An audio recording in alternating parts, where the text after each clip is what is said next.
Hey guys, welcome to the stream. We are, well, supposed to be on that one. We're gonna be back hard at it again. So, last time we got this drilling kind of prototype ready where, if I click on this, then you can see we have things like fuel and damage. I don't think speed and resistance are doing anything at the moment.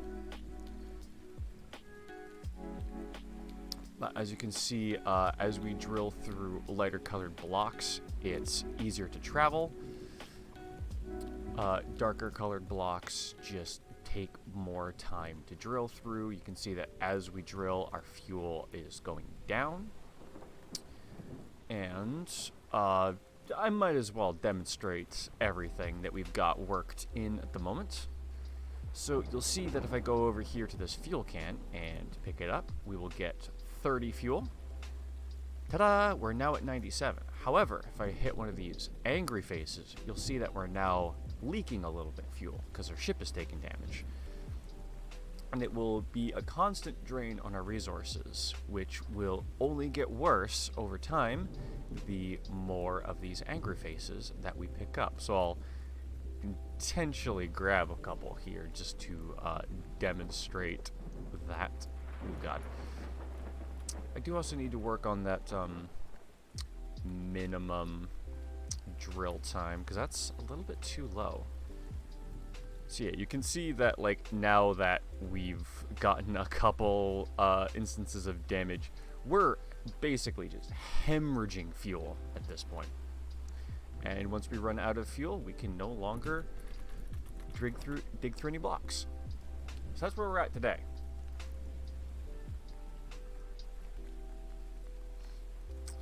So, I think the first things that I want on the list are better world generation, all types of power-ups. Hey, how's it going? So world generation, all types of power-ups, and then I think we're also going to try and get...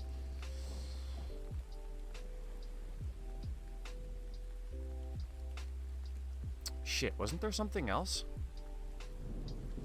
But I'm tuned in to get those numbers, but unfortunately I have to study for a final, so you'll be muted in the background. Either way, I appreciate the lurk. Feel free to tune in every now and then if you want to see how far I've made. Cheers and good luck with the stream. Yeah, thank you. Cheers and good luck with your final. I kind of want to work on the world gen, I think. Do I want... Oh, yeah, I also wanted better, like, graphics. I want to be a little bit more graphically complete today. So one thing that I definitely want, I think, is like a dirt texture. I'm gonna go grab something here real quick.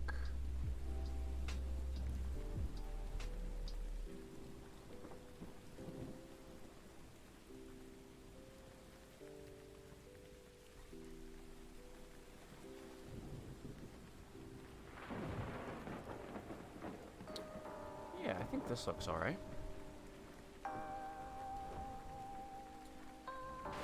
need to just grab this dirt texture.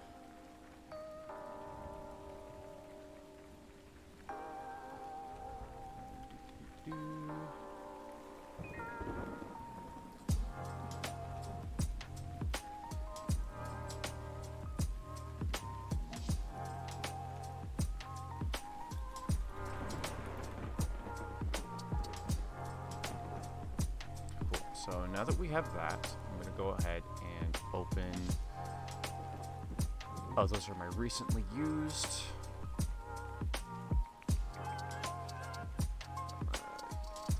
This, and my raw dirt image. Cool. So, first things first, I need to crop this so that it is... Can I not just crop the image? Do I actually have to select something first? Okay. In that case, I'm going to grab this tool and fix the ratio.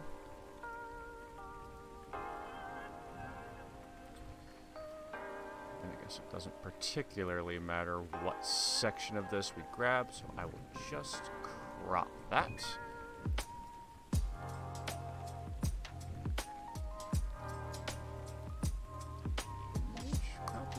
There we go. That's a little more what I wanted. This is still far too many pixels, so what I am going to do and I'm wondering how I could get this to tile better, because I don't actually have a good system worked out for doing that.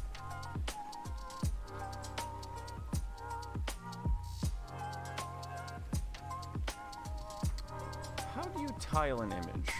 How to tile any image?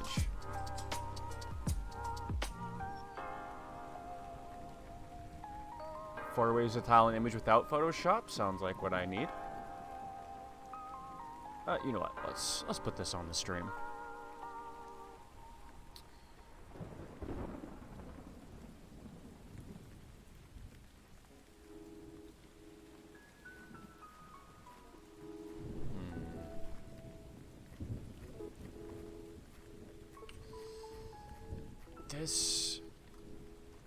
Okay, you know what?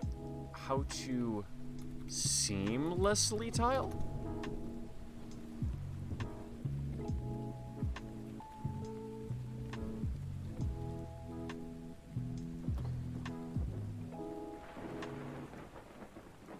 Let's turn off the music and the rain sounds for a second, because I need to do some programming here, and by that I mean shamelessly steal how other people does stuff. I'm going to show you how to turn a regular old photo into a seamless, tileable texture in Photoshop, which you can then use in a whole bunch of different ways, including as a Photoshop pattern.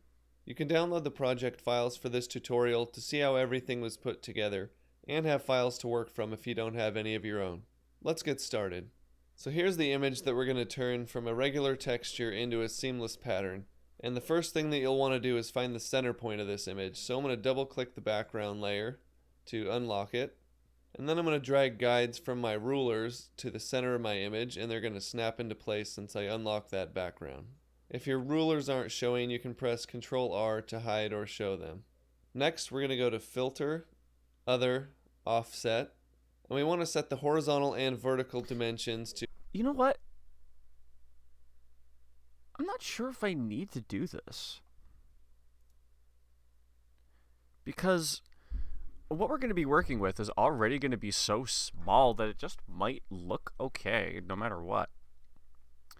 Let's try it anyway, because I want to scale this image down to a 16 by 16 and then just blap. Doesn't look as nice as I was hoping, so maybe we'll take a smaller sample size. Maybe that'll be better. What's something that looks visually not too bland, but also not too complex, so that we would see too much tiling? Kind of thinking a little bit in here, maybe.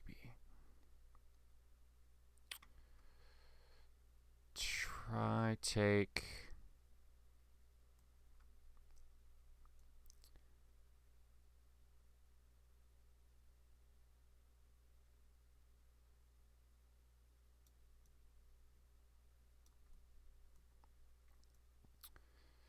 let's see, 32, maybe 64, because we're working by a 16/16, so this would be 4 times more detailed, right?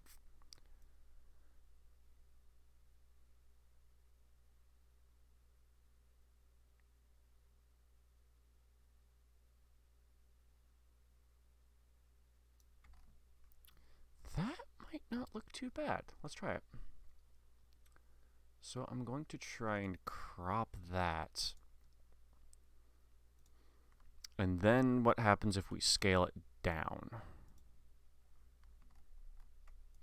You know what? I kind of like that. Oh, hey, you know what? Ba-bam. And I guess we don't need that anymore. Much better. Did I not do this?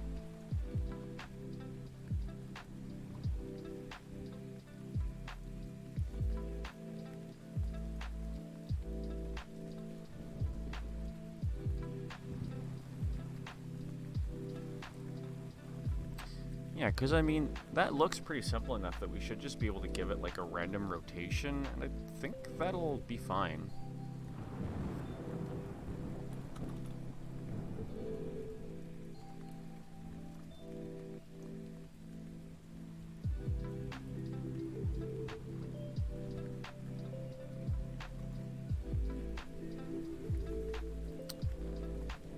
Okay, so now we have this 2D dirt texture.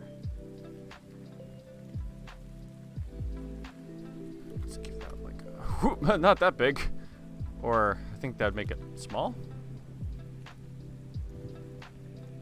Point no filter. I think that's all we have to do.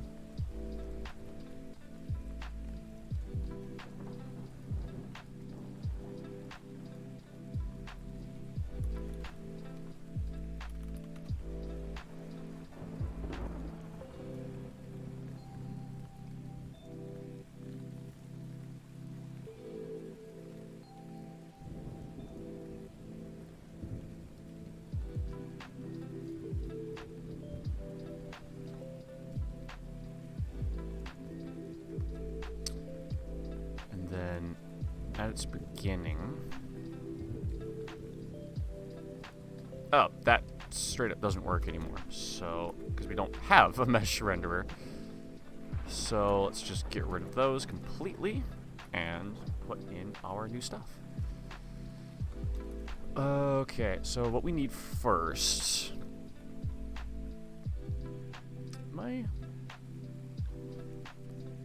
coming in too quiet on stream? Hold on. Give me 1 second to check my own audio balance, unless someone in chat wants to tell me before I get there.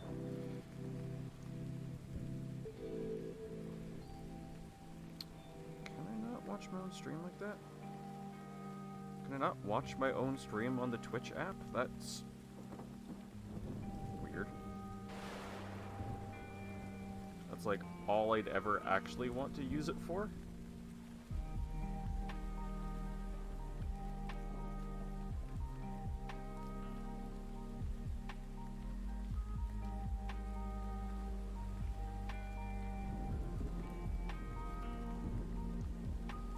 Okay, I guess I have to say something for myself to hear now.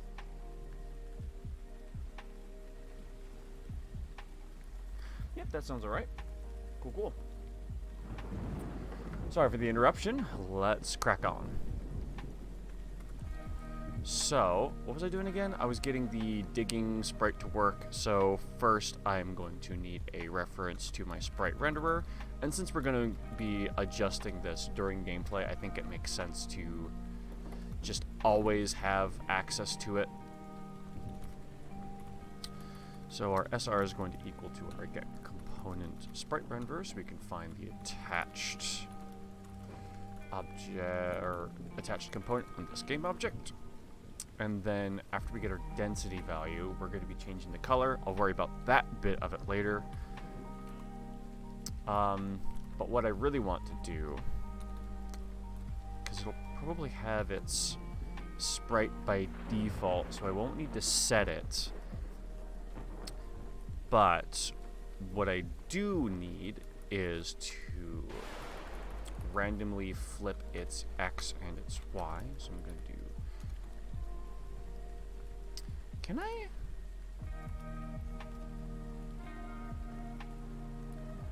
I get like a random bool? That kind of feels like an API that we could have. I mean, it's not really that big of an issue because like that's basically a bool, but it would be nice to just get like random dot boolean or something to just have it spit out true or false at a 50% randomness. It would be convenient, is all I'm saying. Anyway, true. equals. And then we're basically just going to do the exact same thing. But for flip Y. Now, this will get rid of the whole kind of like noise effect that we had going on that showed the density. Oh, that's weird. Oh, right, because I set these sprites to 20 so that they'd be a little bit smaller than one full block. So I think the player... Oh, right, yeah, of course. Simple. 1 pixel per unit makes it 1 unit.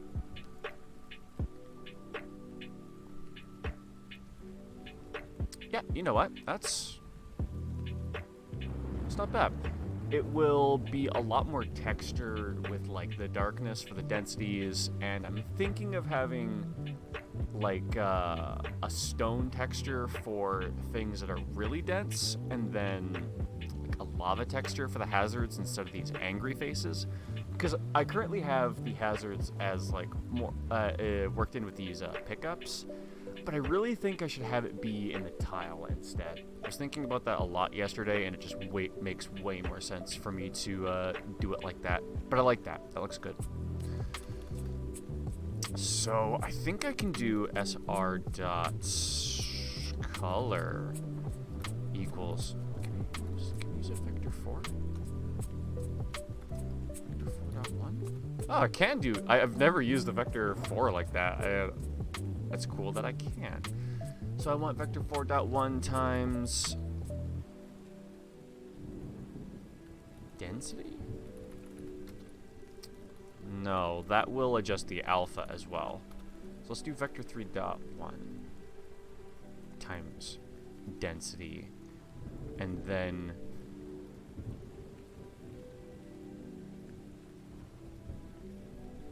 can I do color like that? Color, wait, equals new color, sorry.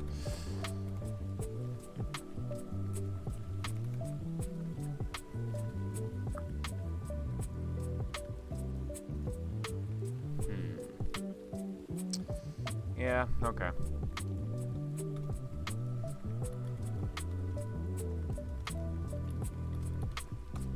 Guess I have to do something like that.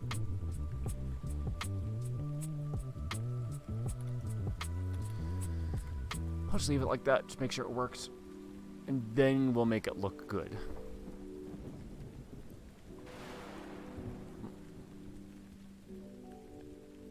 Yep, okay, so that's definitely working as intended. It's just the range of values to get these darker ones are harder to hit.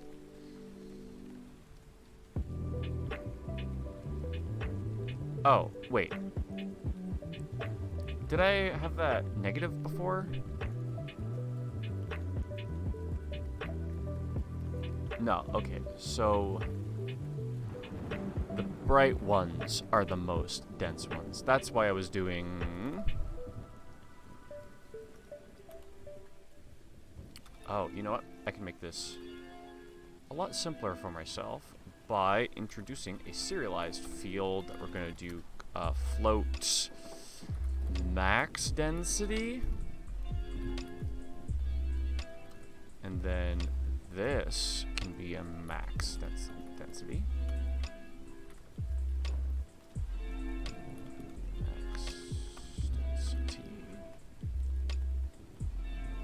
Oh, and then you know what?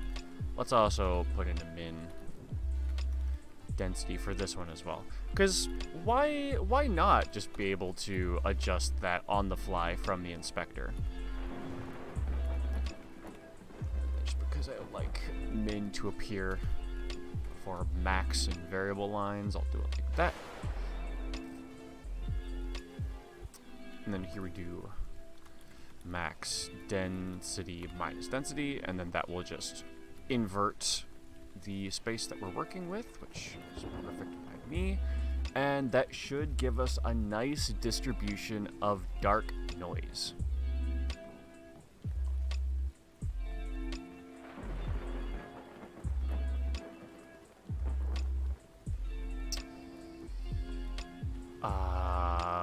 Okay, because it is a 0 to 1 space.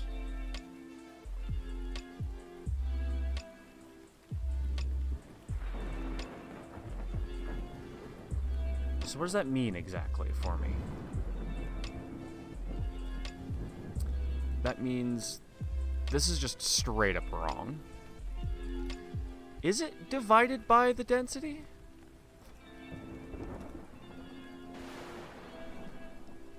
Divide by max density?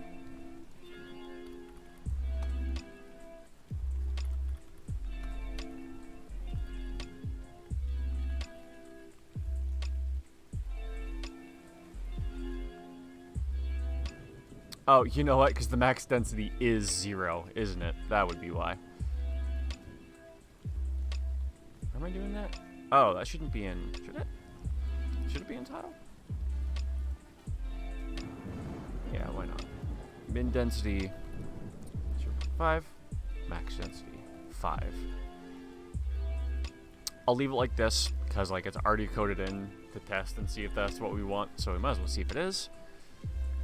And as long as this is high and this is low, which it isn't. Yeah, but if I do max density minus density, that's going to give me the correct range, but in the wrong scale. So what I want...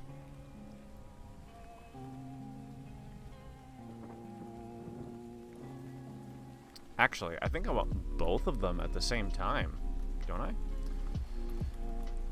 Max density minus density divided by max density? Because this one inverts the scale, and then this one applies the scale. I'm almost entirely certain. It looks like a little bit of a clusterfuck on the variable naming there, but I do think that is exactly what we intend. Yep, looks the same. These are high density, and these are low density. Perfect.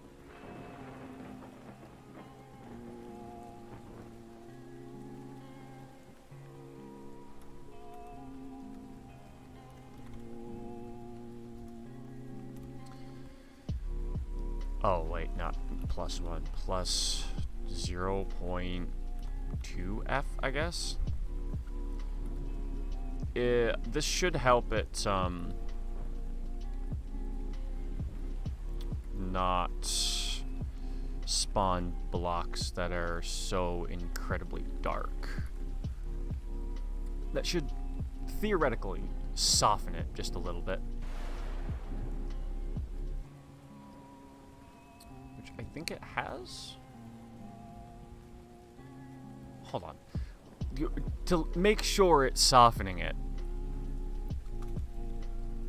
this should be far too much.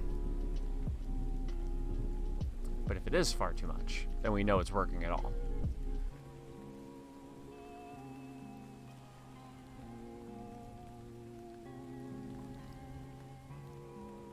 Is that...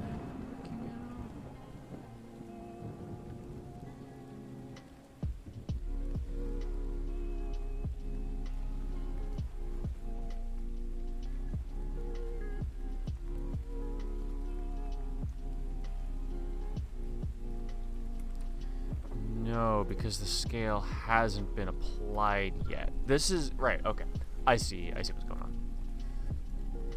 Y'all at home may not, but fortunately, you're not the one that has to write the code. Is that still...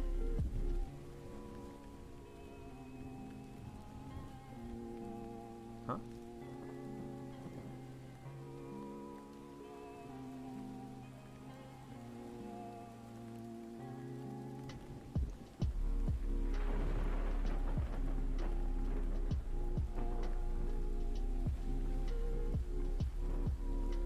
Y'all are seeing what's happening there, right? I click on this, it's pitch black, so I open the color by clicking on it, right? And it spits out these values, which look essentially correct for, like, what I'm trying to accomplish. I never said it, did I? No, I am. Right there. I'm literally setting it right there.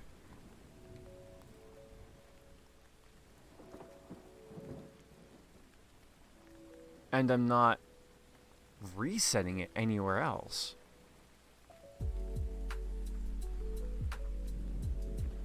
What is happening?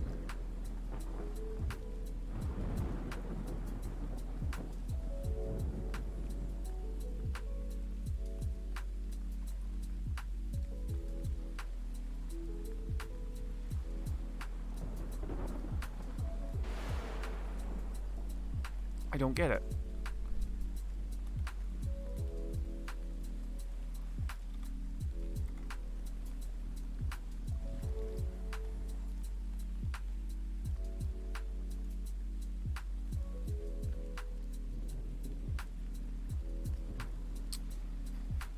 Interesting.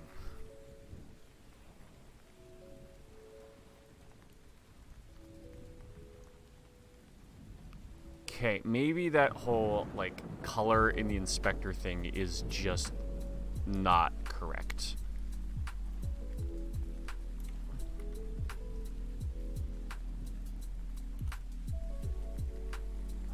I don't want to be using minuses, though, because that could put me out of range if I'm not careful.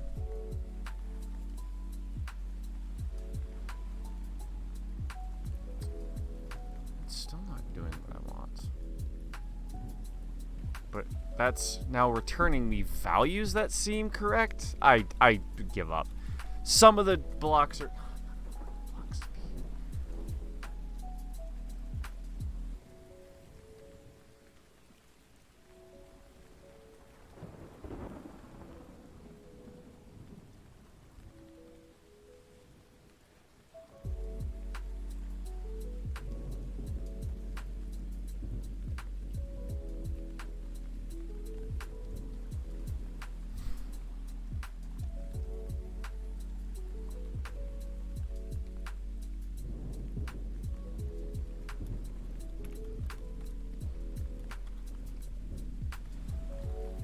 Maybe this is what I need to do.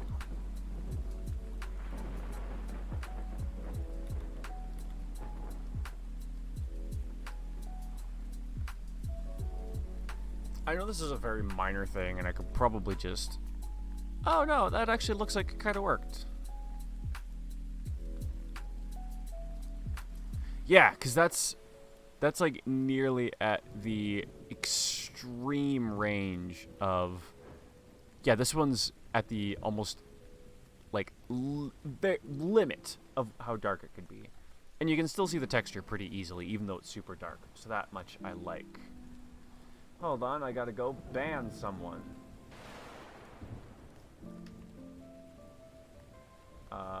Ban. Alright, back to the game.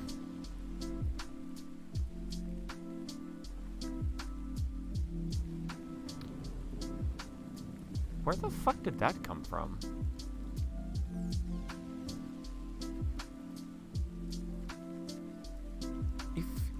If you'll notice, between these two images, one of them's got like a brown speck.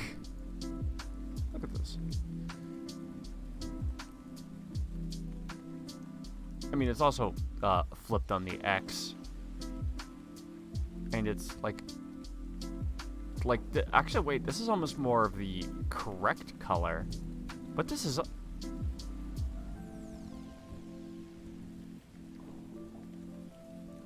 That confuses me. Maybe it's like the JPEG color space. That might actually explain it. Anyway.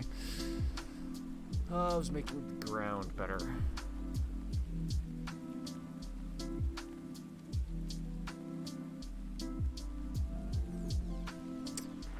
Well, I guess since we're working on textures, let's just keep going in that vein.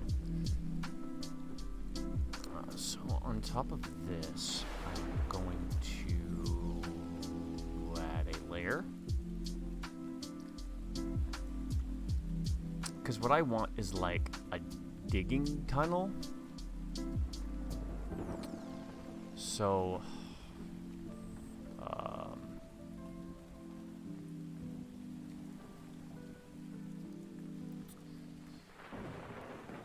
wait, how thick is my ship? That's a good question. Yeah, because it's not the full length.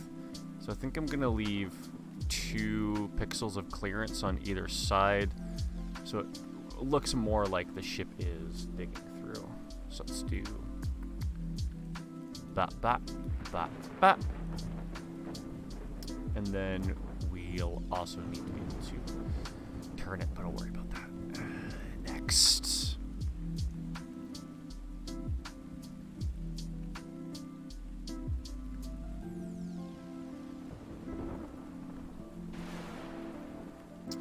I'm trying to think of what my plan is here. Do I want to find new reference images?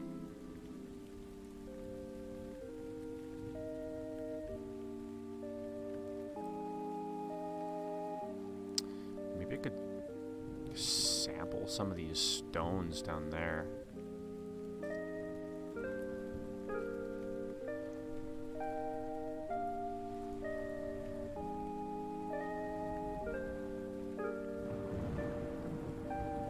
Well, for now.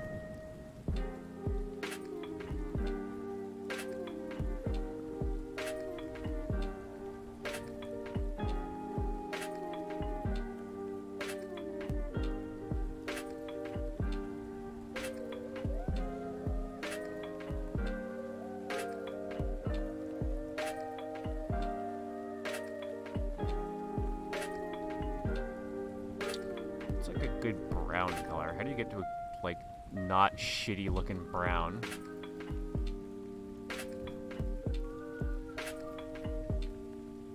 Can I... do I have brown somewhere else on my screen I can just steal from?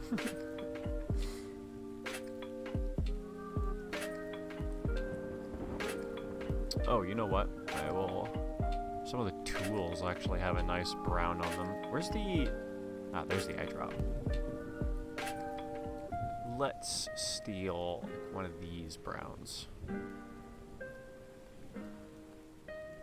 Oh, it's actually not as dark as it looks. Huh.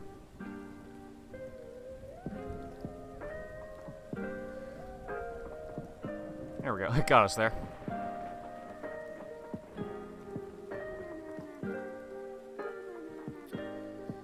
So, first things first, we just need, like, a thing, right? But this is... How do I get to achieve the look that I'm trying to do? You know what? Let's get some, like, tilled soil.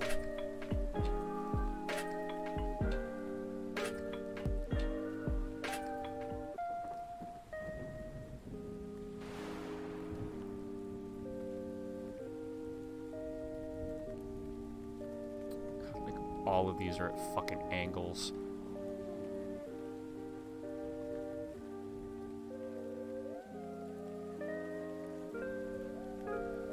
I just kind of want like a top-down one. It's almost good, but the colors are all wrong.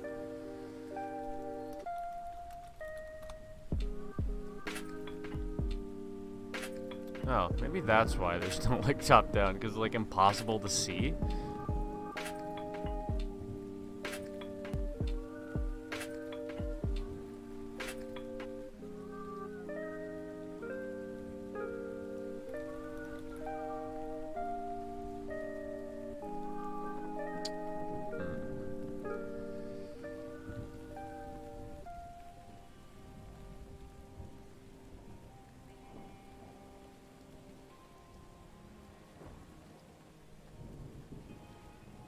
Okay. So what I'm actually going to do instead is I'm going to duplicate this layer, and then I might make this one a layer mask? If I can figure out how to do that.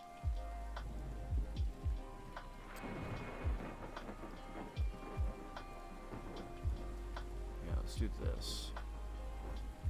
Oh, I see. That applies. Got it. So then we'll...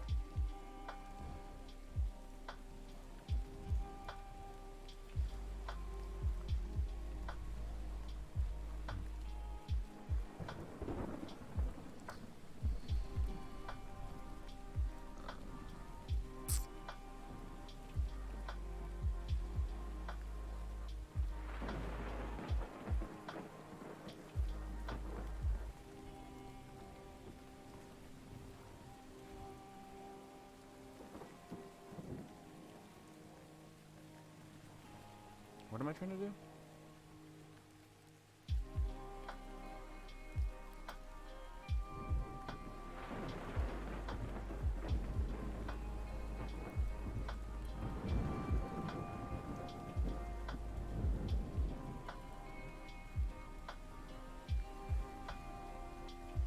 We need more red.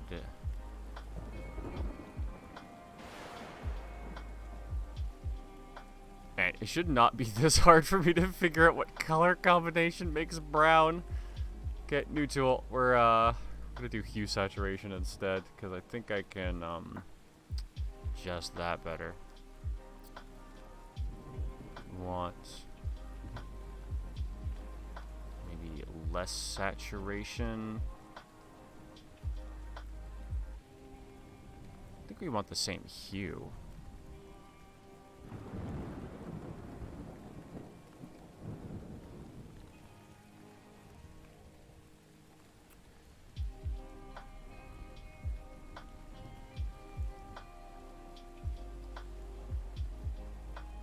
Kind of looks okay. Because I also want to adjust, I think, the brightness and contrast.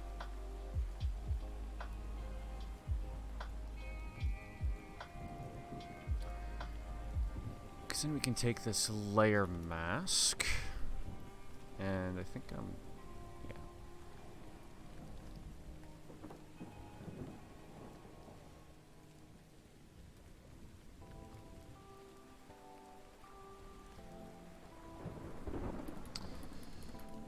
oops, one too many. Let's do one clean airbrush line, like down like that, and then another clean airbrush line. You know what? One more over there. One more over here. And then one more a little bit further in.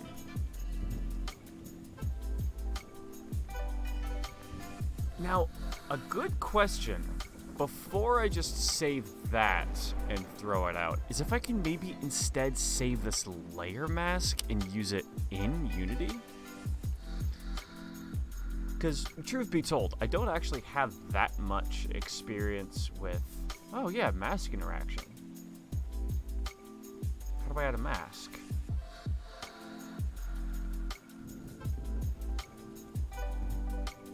Maybe is the mask baked in?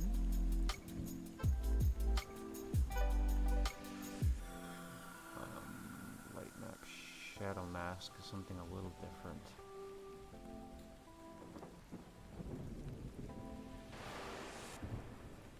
Does it? No, because GIMP bakes a texture. There wouldn't be a mask after I export it. So how do I apply a sprite mask? Is that a separate component? But if it was a separate component, then why would I have mask interaction here?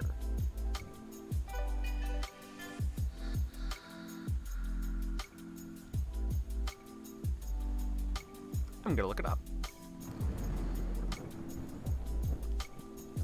Unity sprite mask?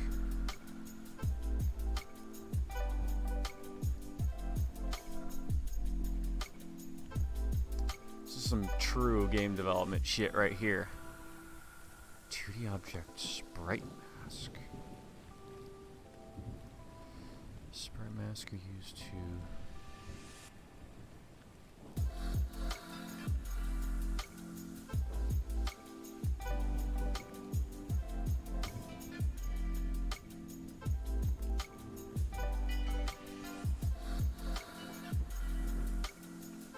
Okay, I think I get it. So I have a sprite renderer, and if I also add a sprite mask, then I can take in a sprite as a mask? Is that what I'm to understand?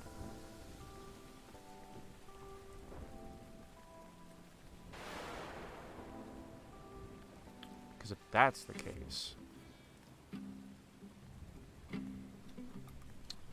Oops, not that. I kind of want just that now. Can I get just my mask? Can I somehow do that?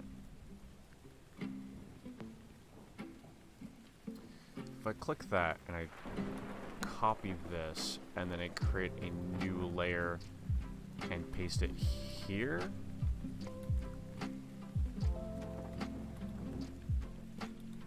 Oh, cool.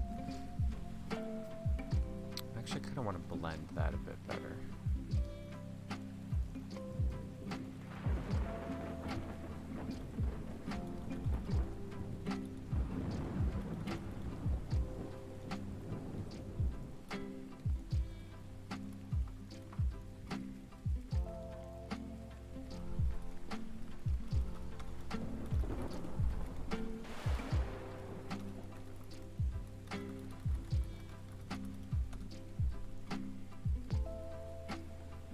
And then if that works, let's kind of just do the same thing.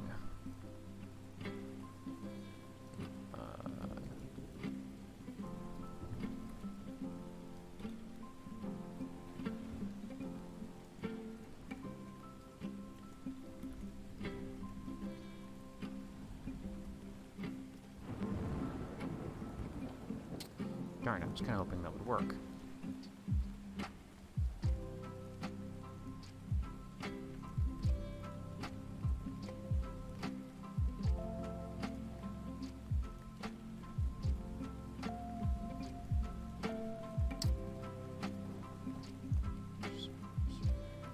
Then we can rotate it?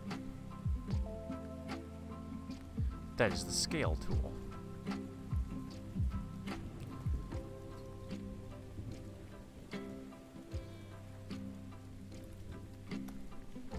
There we are.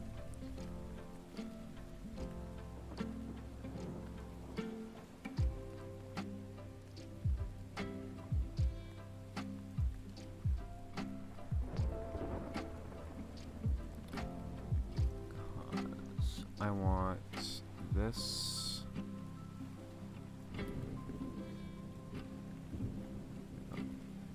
Like this, at least. And then I believe we want to connect that up with these on that side. And then we'll round these corners afterwards to make that look even nicer. Whoops!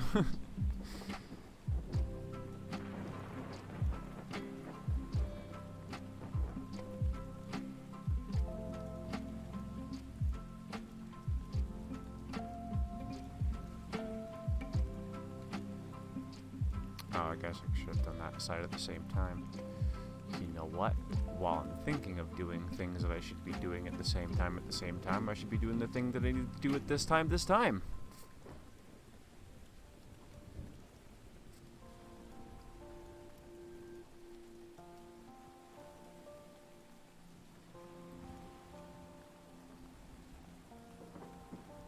Okay, and I think that should be all of the pieces I need, because you can only go straight or turn, so... Well, I suppose you would be able to go back. Oh, yeah, I will need a T and, plus intersections?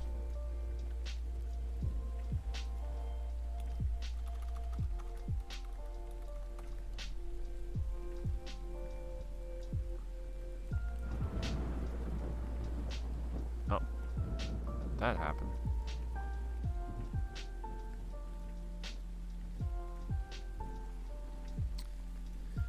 And then for the other one, copy, paste, flip, move. Optimal. And just like that, we now... Actually, hold on. I was gonna smooth this out, wasn't I?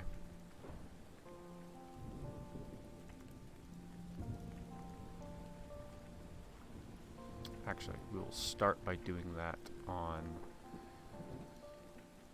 Whoops. What am I doing? On this. Like that. And then we will take this.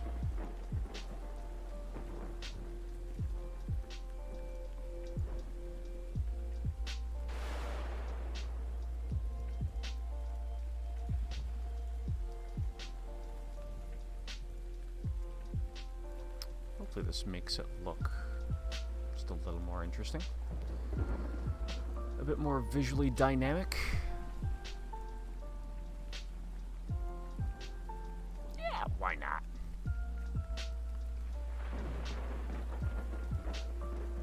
Now, we can take this, cut it, paste it, flip it, shift it.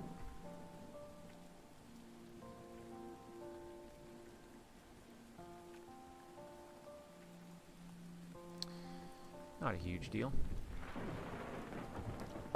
And now it's gone.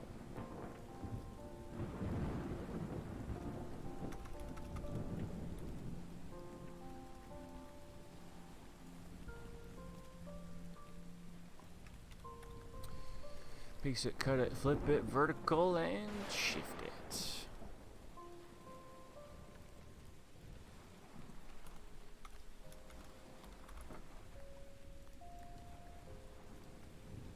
Cool. So, now we have layer masks. I've never done a layer mask before. Well, for sprite work anyway. I've done layer masks for other things, but never on graphics. That one was me learning on the fly. And I'm happy about that. That's why I love doing these game jams anyway. Because it gives me an opportunity to like force me into learning shit that I never use.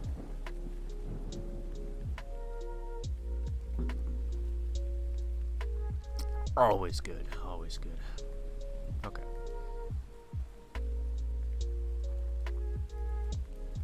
Oh, you know what? We should also, if we're using layer masks, because is a null layer mask a problem?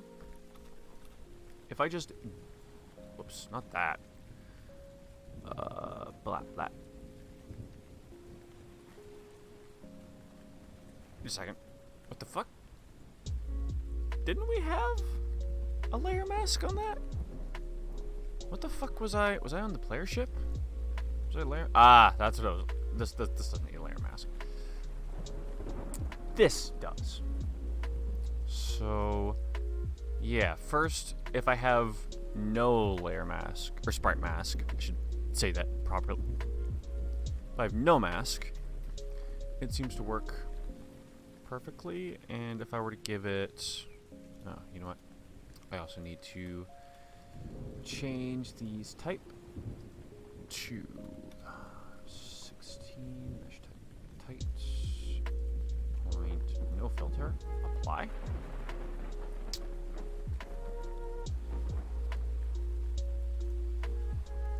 And then we'll go runtime and see what happens if I drop, say this, actually let's use this one.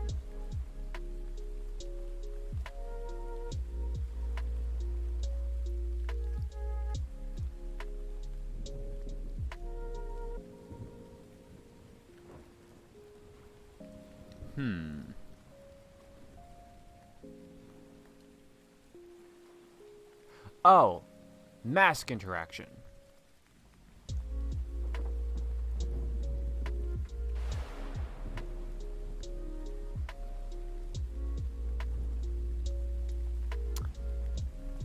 What am I doing wrong?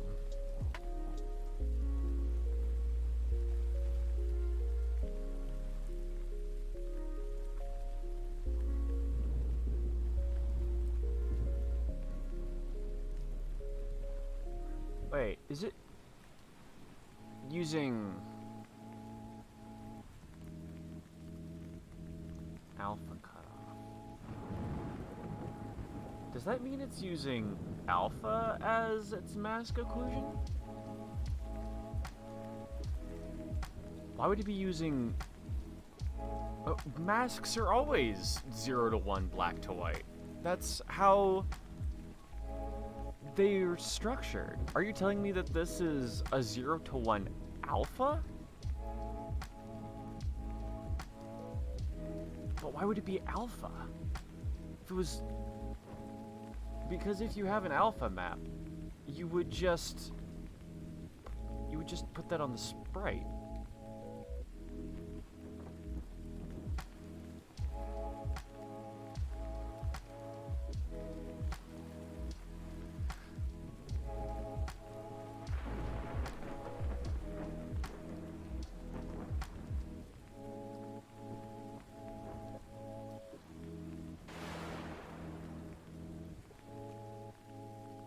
Can I do that?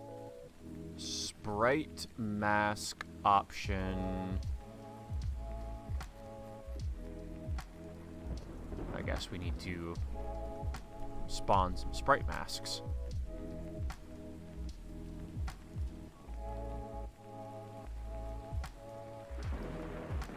Wait a second. What am I seeing?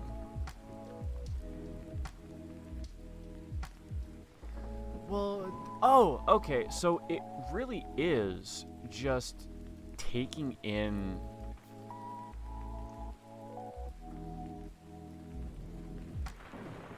alpha, then. Is it?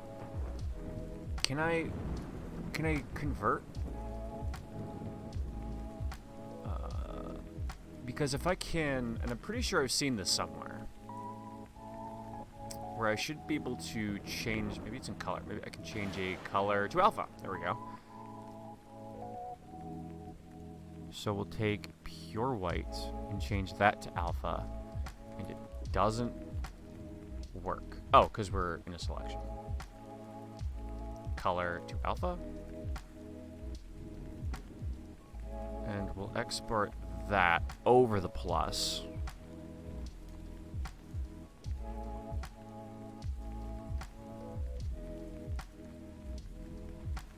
Oh, I could do. Oh, okay. Let's try doing it that way then.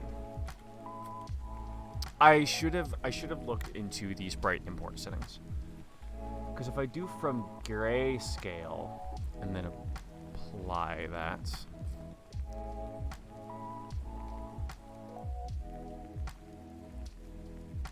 I might have to invert these. Or, no, I could just invert the mask. Right? We are learning this mask shit on the fly.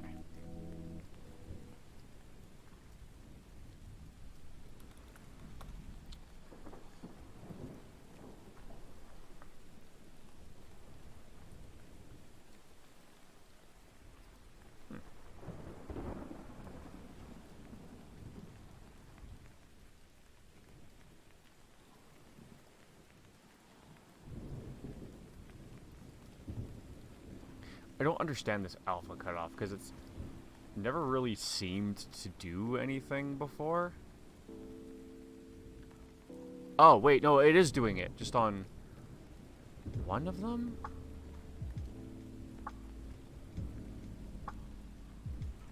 Why does that look so weird? Is it actually... Well, that's... Hold on, you mean to tell me, because that's,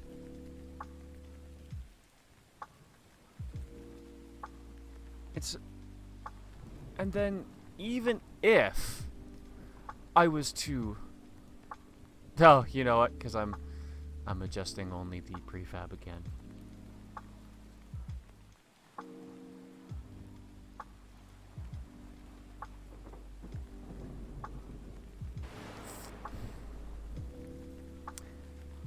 Fuck, am I gonna have to do a shader? No, I'm just going to hard code it because I want a alpha mask. The reason why there was variable transparency was because I wanted that to be variable transparency. I didn't want it to be like a it's either completely on or completely off.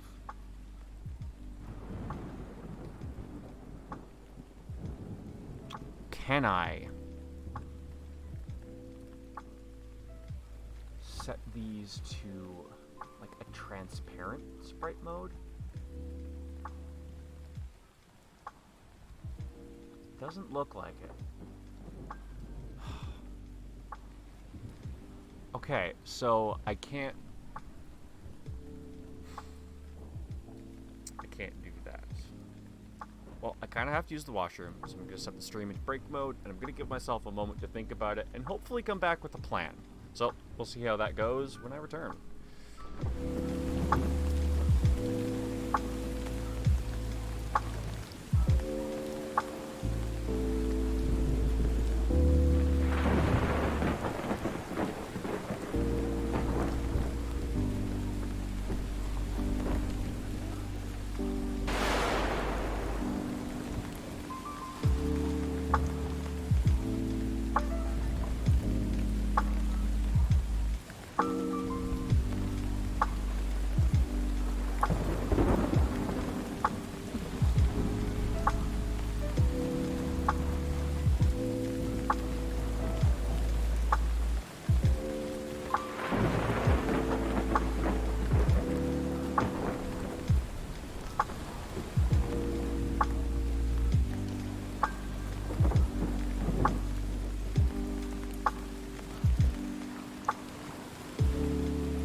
not gonna forget to unmute myself this time. I'm back, and I don't really have a great plan, if I'm being honest. I think that this looks rather nice over top of this. Actually, how would this look if I were to start adjusting this one's brightness?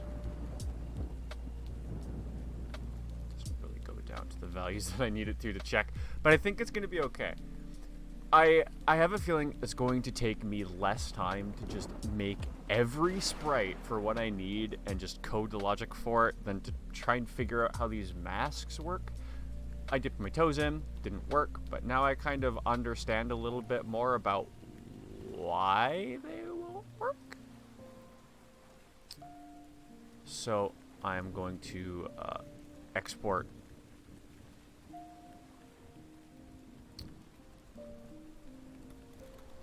No, I'll do it like this. Because I do think I want stone and lava, and you're going to have to be able to drill through both of those. So doing it this way, I think, is going to make the most sense. Yeah, and then I will just copy that. There. Oh, and you know what? These aren't masks anymore, so that also just helps that. Dirt tunnel plus.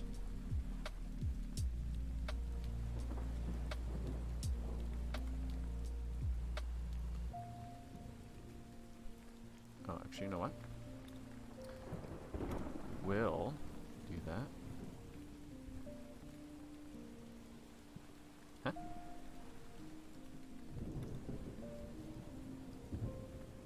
There we go. Why didn't it anchor the first time? You know what? That kind of looks actually good. What the fuck? I am not an artist. Or am I? Okay, what do I need?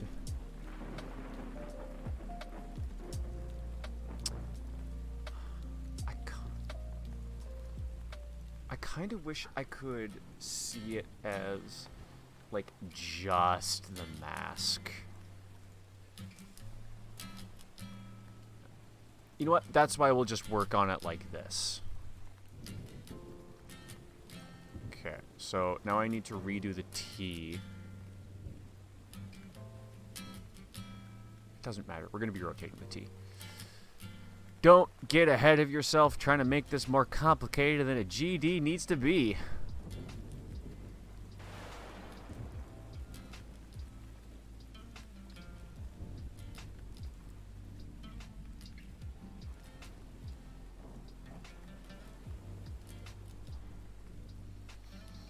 Perfect. Oh, and then to make it what we actually can use, we do that, we do that, we do that. We do this, that, and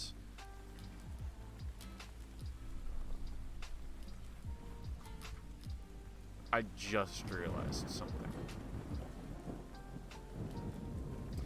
I want it to be a mask because we're rotating the tiles. Meaning that if I do it like this, all of the tunnels are going to look exactly the same.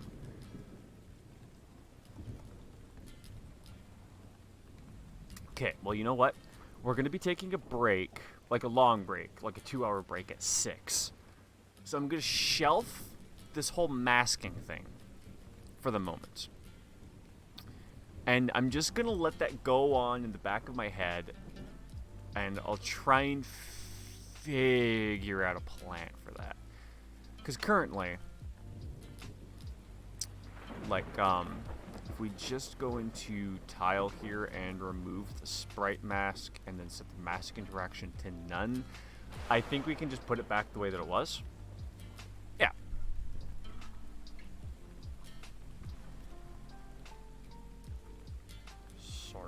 1 second.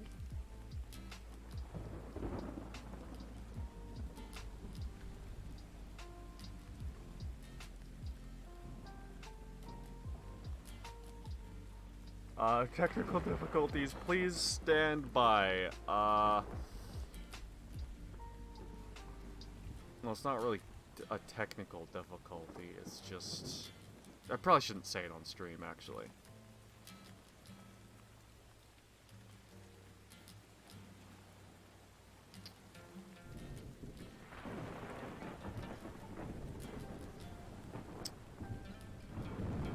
Right.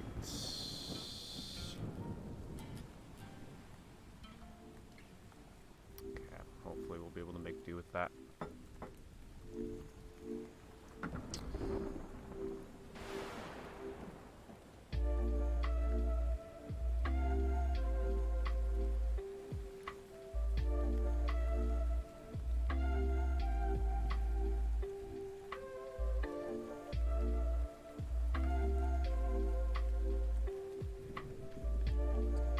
Sorry guys, I am taking a while to,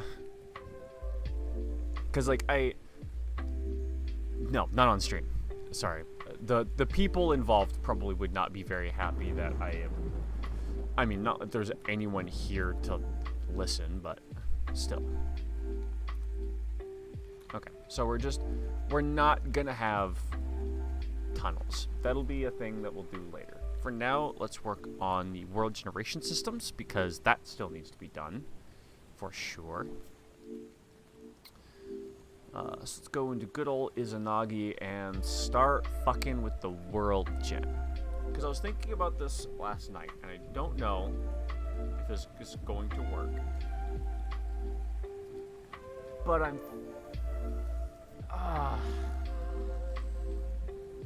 do I just do Perlin noise generation? Oh, whoops. That was just for me to have open in case I need to check my audios. Don't know why I'm explaining that like it matters. What was I doing? I need a reference to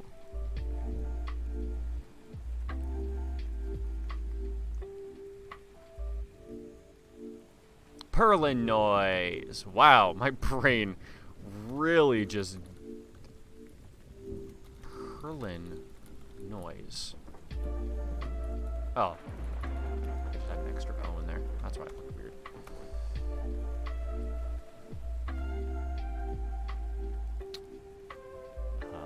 That's very interesting Perlin noise. How did they do that?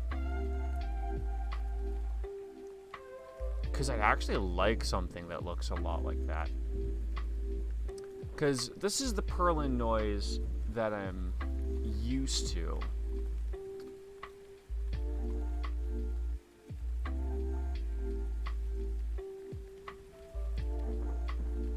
Three different... Oh, it's distortion on a Perlin noise, huh? Yo, some of these look really cool. Maybe I should look into Perlin noise distortion.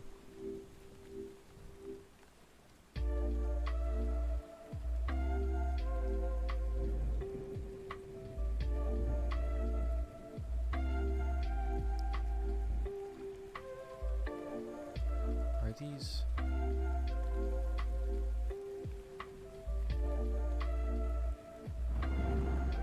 Either way, that doesn't look like something I'm going to be able to utilize. Yo. That looks pretty interesting, whatever it is.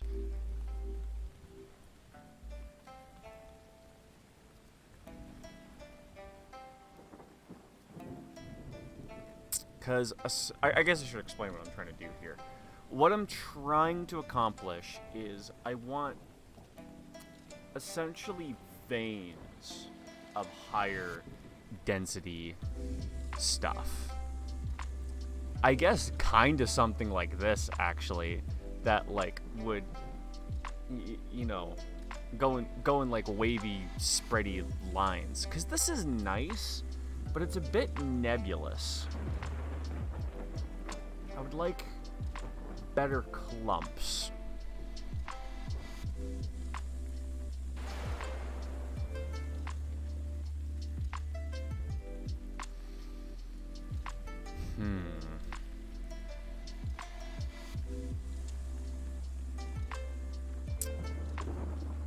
How do I want to do this?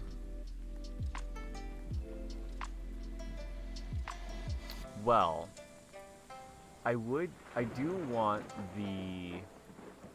Okay, that's not a bad idea. I want the veins of higher density material to spawn in more horizontal chunks than vertical chunks.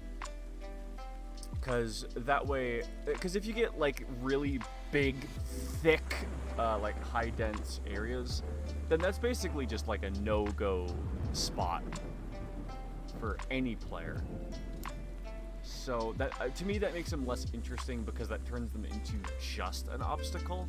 But if they're thin but long, then in certain cases, trying to go through the higher density material could be faster than taking a less dense trip around it. And that's kind of what I'm trying to get. So what I'm thinking is, maybe I'll do some Perlin noise generation, so it does actually create veins, because that'll be good for that will be good for low density objects, because that'll kind of give you like certain highways that you could go down, so you'd be able to keep at speed for good amounts of time. And then there'd be high density thin walls. Actually, you know what?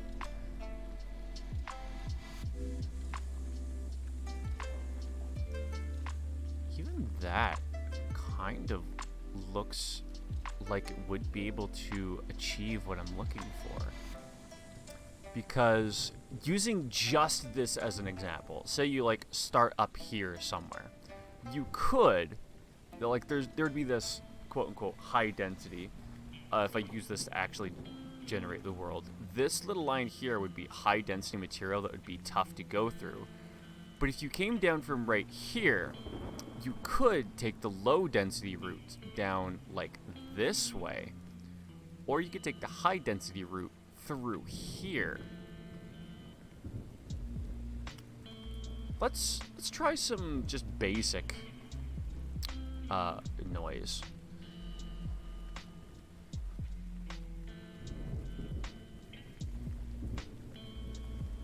I don't think we need that unless we're going to render it out.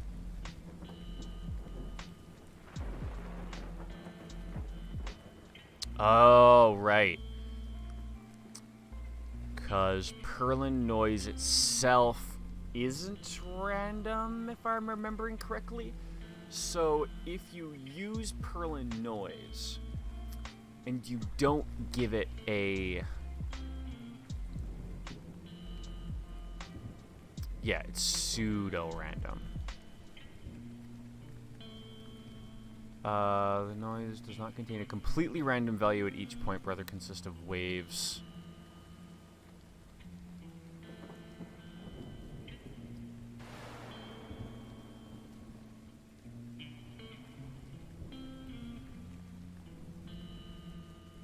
Yeah, the same coordinates will always return the same sample value. That's the kind of thing that I was looking for. The plane is essentially infinite, so it's easy to avoid repetition by choosing a different area to start from. Yeah, because I think Perlin noise is some type of algorithm that starts...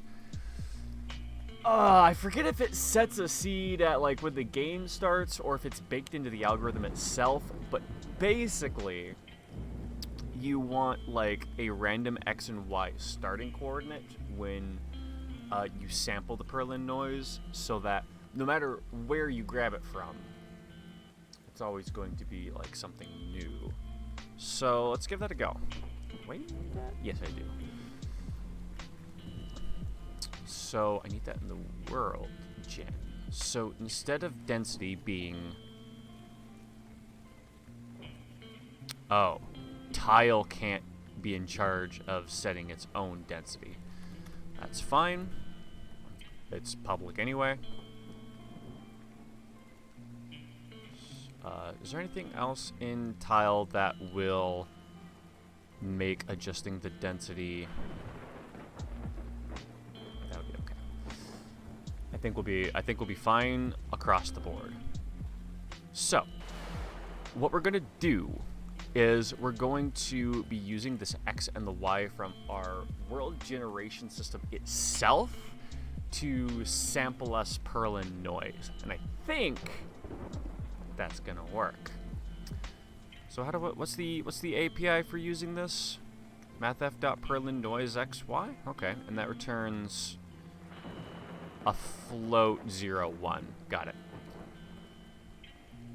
So new tile blah blah. New tile dot density is going to be equal to mathf.perlin noise. I think we can do this. Oh, and we are also going to need a vector 2. And this is just going to be so that we can always get a new random seed. Because I think if I don't do this, we're going to see some problems. So I'm going to try it and see if we can get that to happen. Just for anyone who's curious. So we're going to do... yeah. Perlin offset. How about? Equals vector 2.0.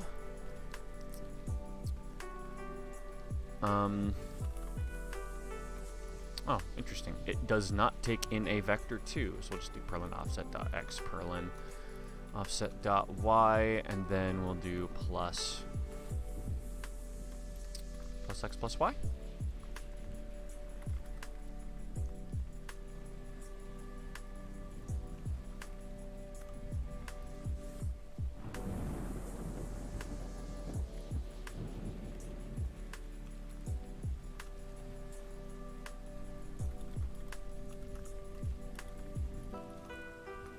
Oh, right. It doesn't exist anymore. Oh, yeah, we're gonna have to rework that, but it's okay. I might just put all that shit in the world generation tool itself, actually. Maybe. We'll see about that. We'll see if I like that or not.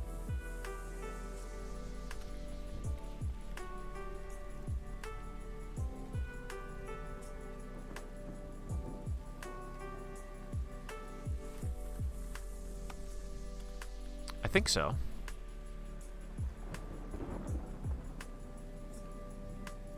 My phone buzzed for no reason?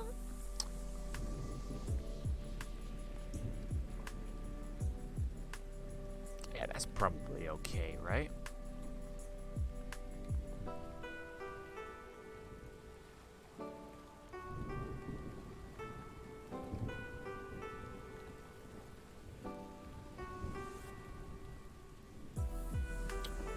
Yeah, I need to steal this whole line.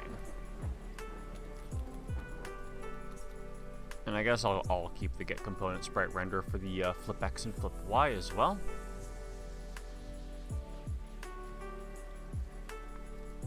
And then simply here, instead of that, we're going to do new tile.get component, sprite renderer.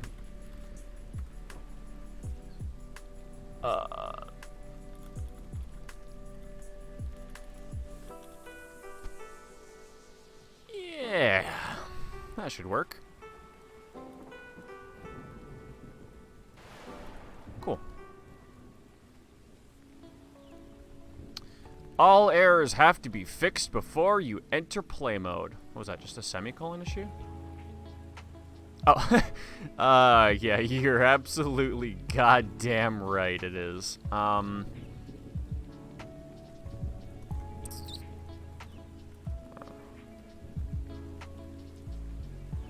Yeah, I'll have to change how that works later. That's okay. In fact, I might not even have to change that later. We could just have the min and max density be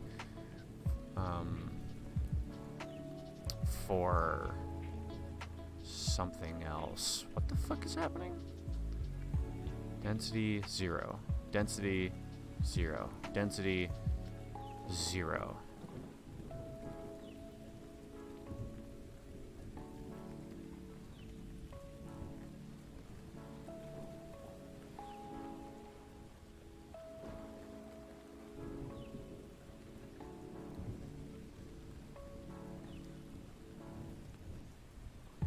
why.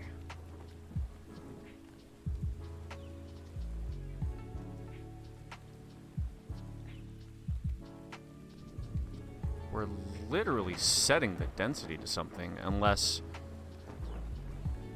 for...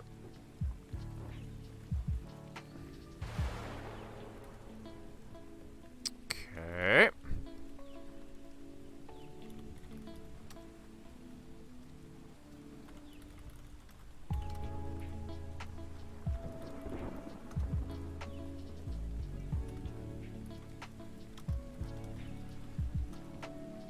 Because I moved it over and it's still 0. Sorry, I'm dumb. I am dumb. Yeah, min density, max density. Min is 0.2. Max is 5. Done.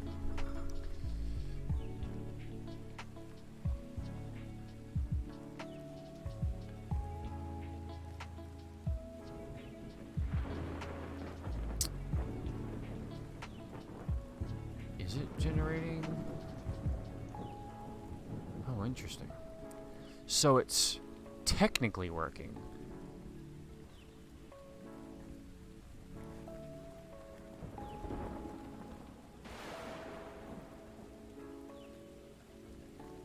But why am I not getting any different samples? Okay, debug.log. P-noise. Because of the for loop, the 2 for loops, I'm adding in, so I should be getting different points, right?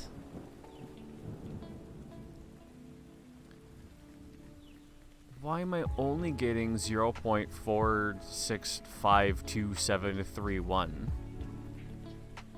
That is the only number I get. But why? Y coordinate of sample point. X coordinate of sample point.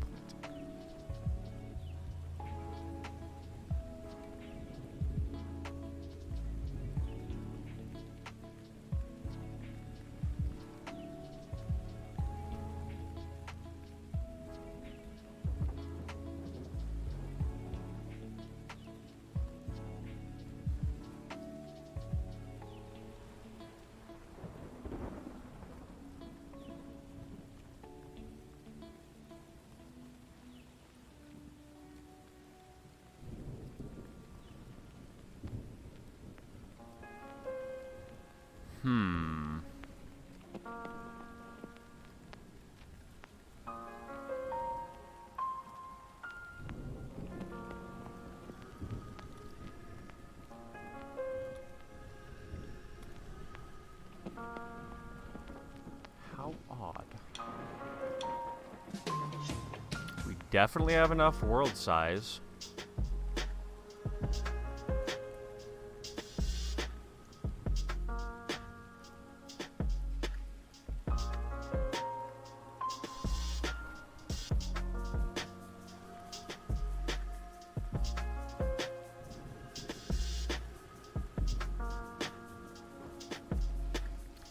So,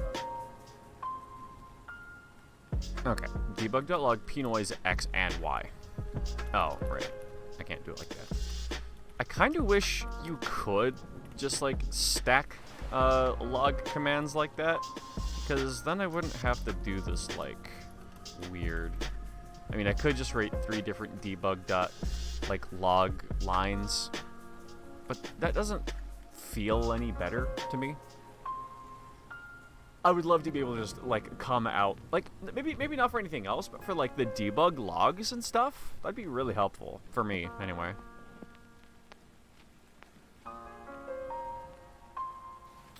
Yeah, so it's definitely seeding differently. Why is it only grabbing one value?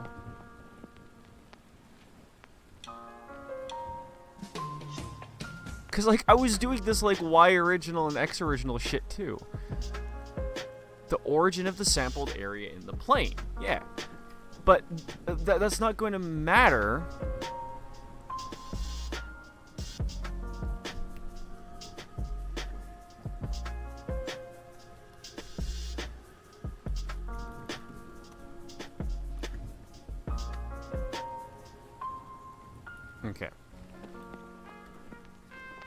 Oh, wait, no, that won't do anything, will it?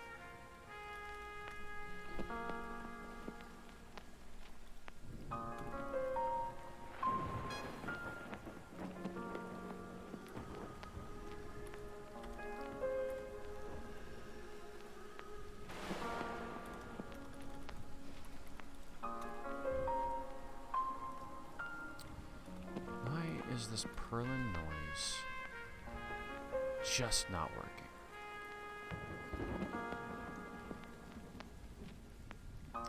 That's not making a whole lot of sense to me.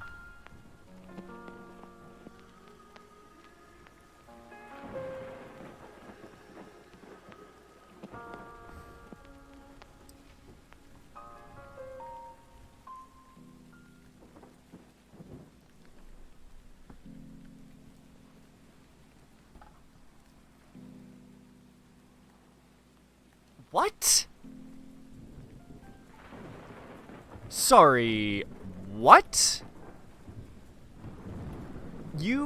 Sorry, wait, hold on. I need to make sure that I'm actually seeing what I think I'm seeing before I get...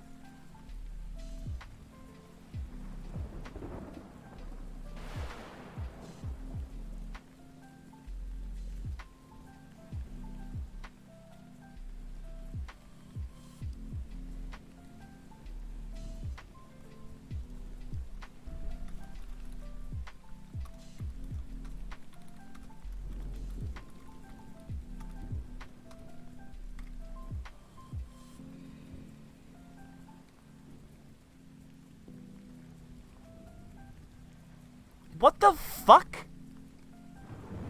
What? What do you... Hold on, wait. Do these have to be between 0 and 1 to work? No, they would not be, because I was adding X to these. What the fuck is happening? What do you mean I can use a value that's generated to be random every time I use it? Gives me random Perlin noise, but sampling from numbers that are always changing gives me the exact same result no matter what? How does that make any sense? How does that make any goddamn sense?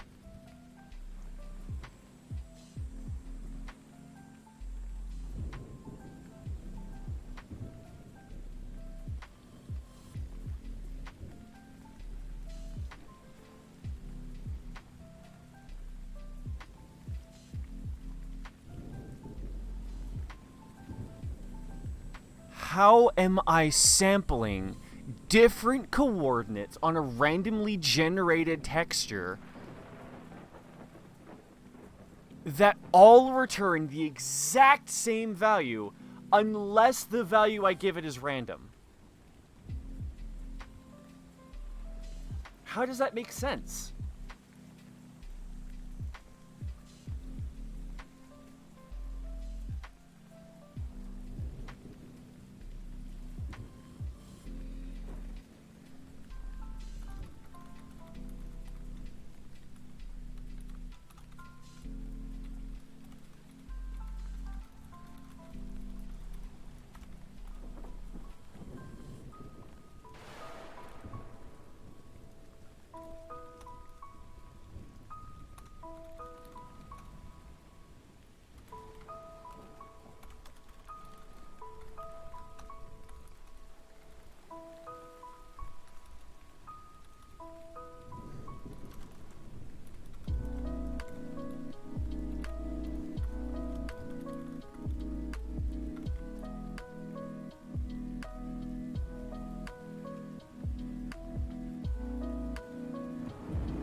Don't fuck with me, Unity.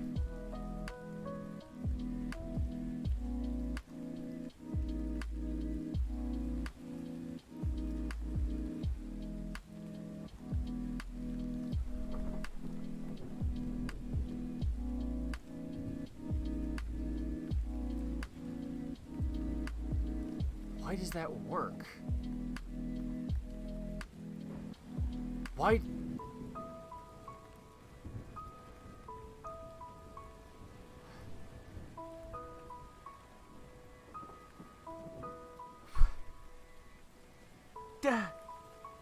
That's so confusing to me. What do you mean?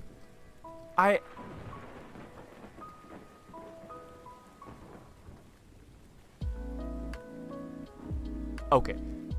If I'm going to change something, and if it stops working because of it, I'm gonna lose my fucking shit. I tell you what.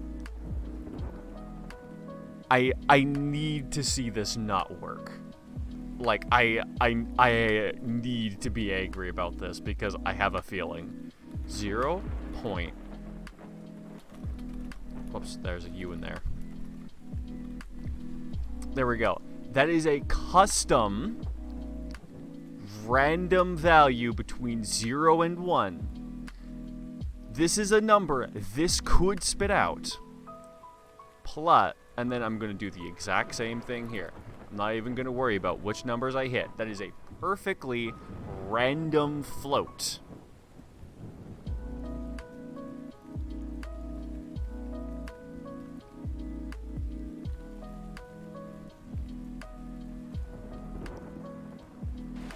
Can it just not start from 0?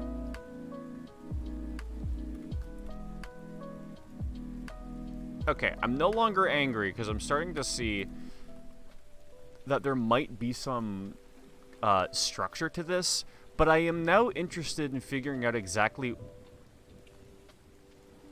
what that structure is.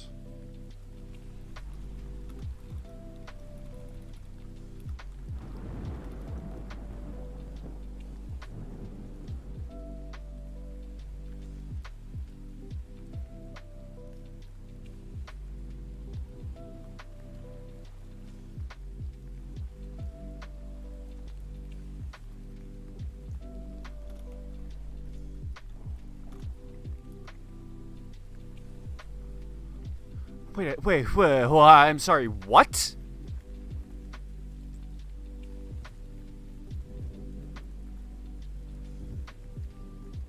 Can these numbers just not be the same number?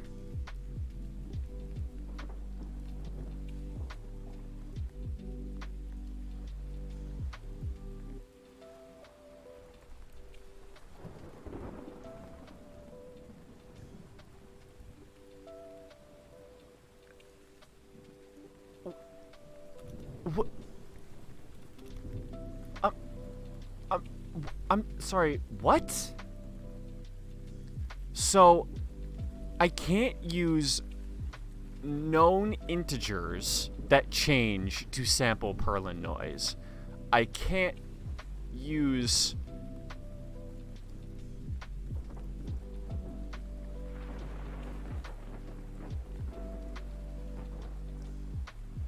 I legitimately have absolutely no fucking idea what could possibly be happening. I tried that. I tried that, didn't I? Didn't I just try that and it did nothing?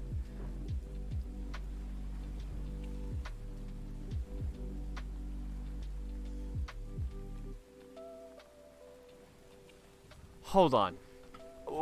We don't need a fuck, I can't rewind. Also, that shouldn't just be playing, whatever. I'll throw that over there.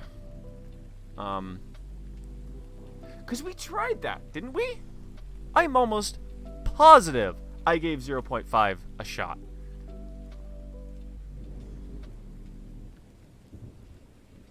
Didn't I?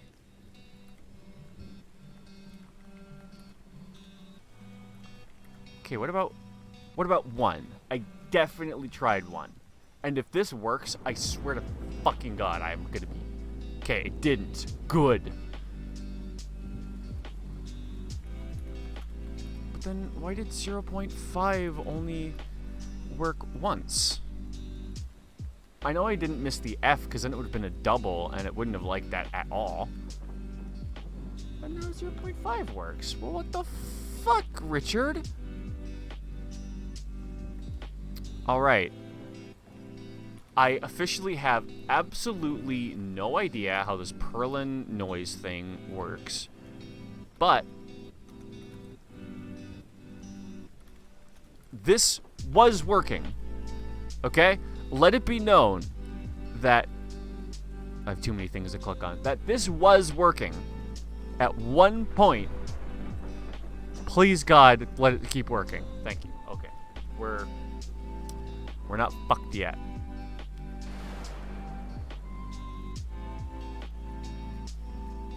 It doesn't really look like it's generating clumps to me though.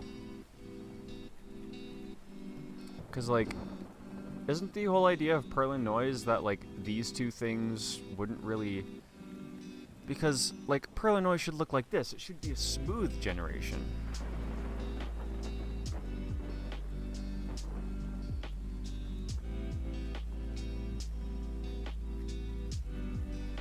Maybe am I moving too fast through it?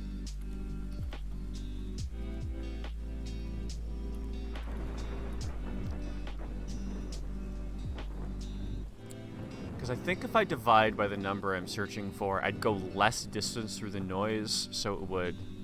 Yeah, okay. That isn't what I want it to look like, but that's the behavior that I want to manipulate, so that's good. Oh, and then I'm not using any sprite masks, so I guess I don't need my scene to be, should have set it to do that? Shaded? There we go.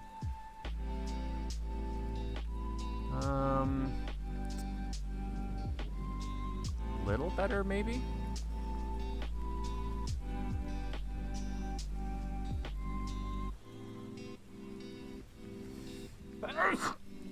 There we go. Just had to cook it for a bit. And you know what? I might actually be able to stretch the Perlin noise to get more of the generation that I'm looking for. Hey! That's looking kinda good. That's more or less what I'm looking for, yeah.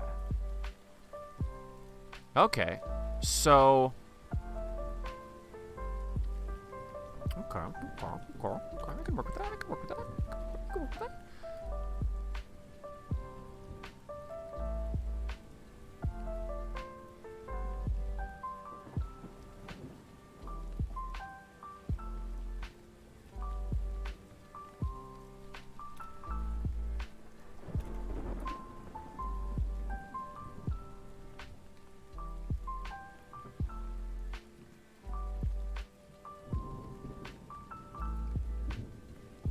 Yeah.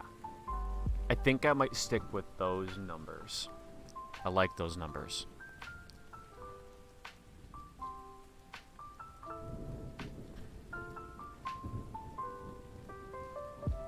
Okay, I don't need that anymore because it's now within understandable ranges.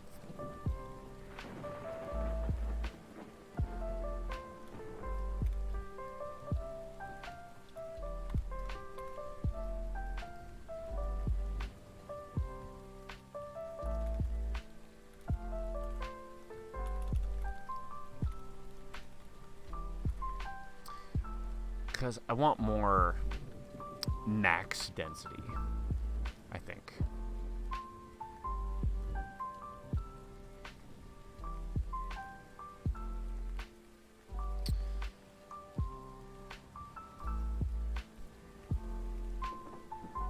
Can I...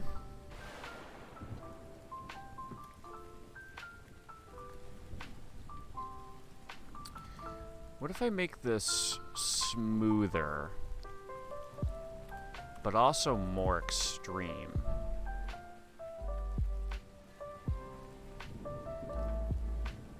Actually, you know what? Let's also keep that out of it as just a quick control. So we're only changing one thing at a time instead of two.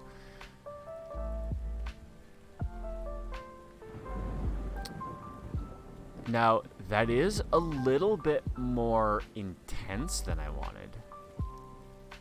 But that is essentially the generation, like, shape I'm going for.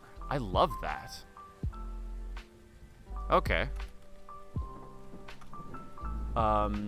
Min density, max density, and...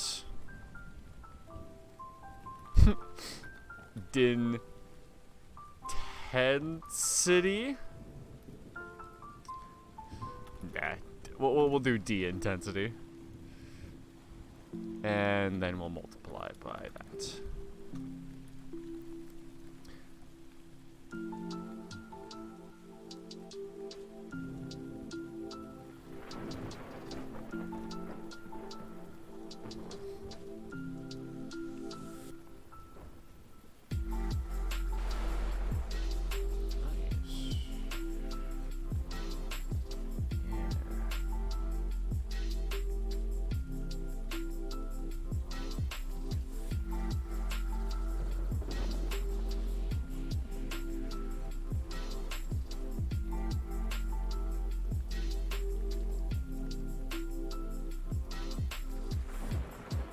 Is that what was making the colors a little less intense, right?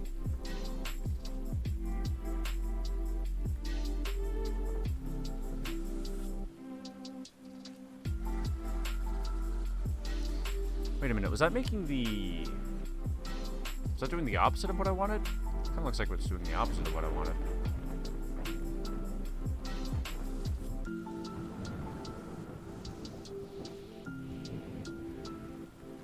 Oh, yeah, that's the wrong way. Do I want to be subtracting? Is that what I want?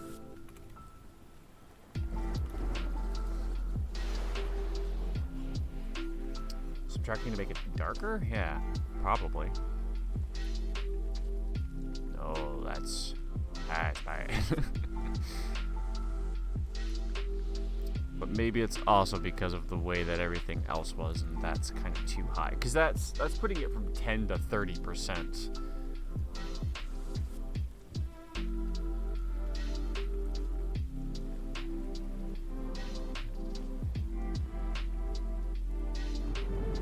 Okay, yeah, so, wait, 6? Did I mess up the... Yeah, I must have. Okay, so...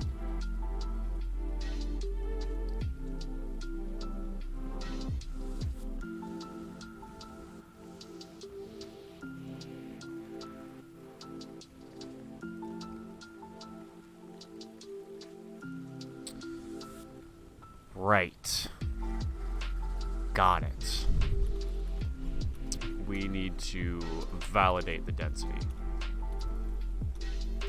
Because I don't see a clamp. You know what? We don't need a new line. We'll just clamp this.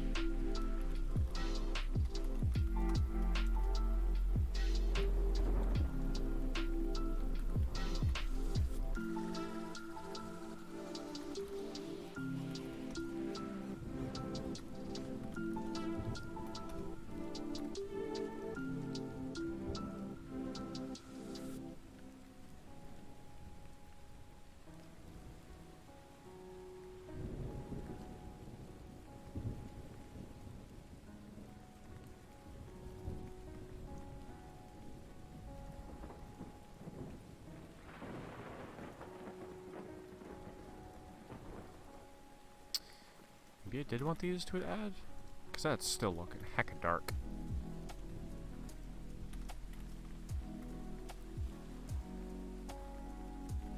I feel like I'm not making that much progress at the moment, but I don't really have that much to do. The game idea that... Yes! The game idea that I've been cooking up in my head has been, on development resources, pretty easy. Oops.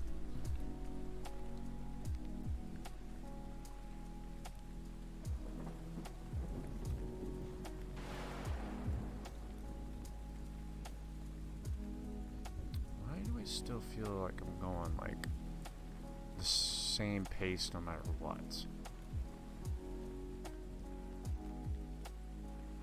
Well, these ones are faster. because I set the minimum density too high? No, I didn't set that high at all.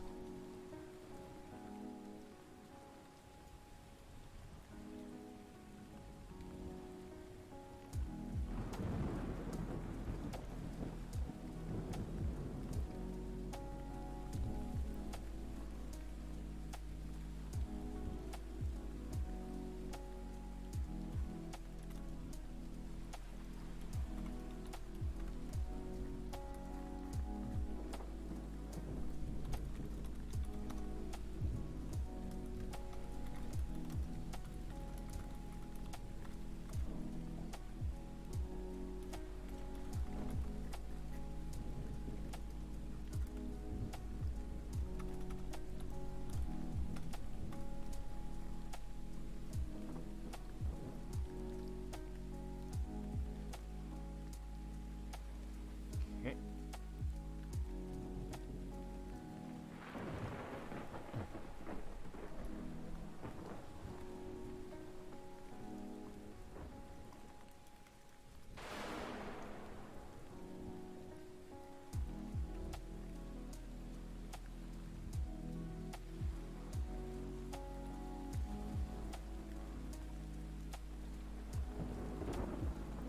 Yeah, because, like, what are these?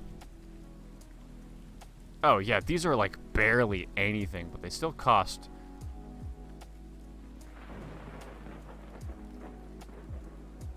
Oh, right, because I just dug through that. They hardly...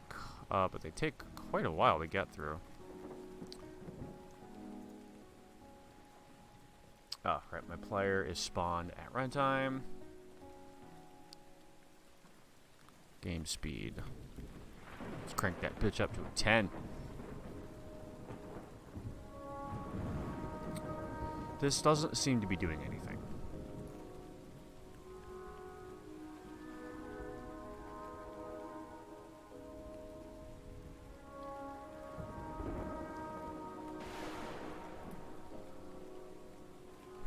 How much of a difference does going through slow material do?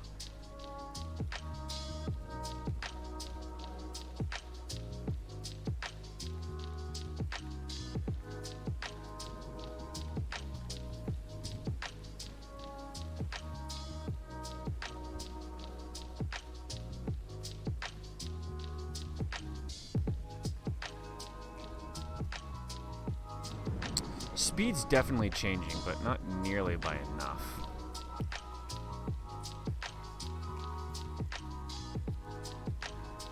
Oh, because I'm only affecting the timer. I'm stupid.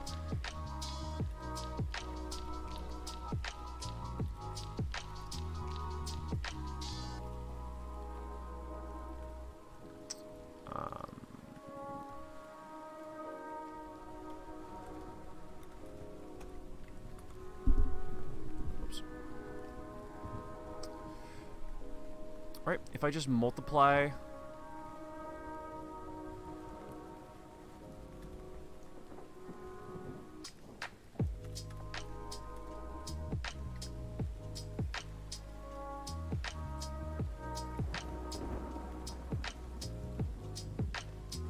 think that should help, right?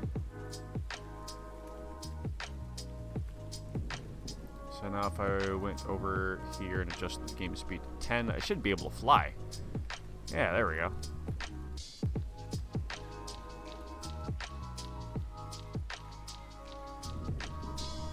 And I think I want the player to feel the change in digging a little bit more than they are.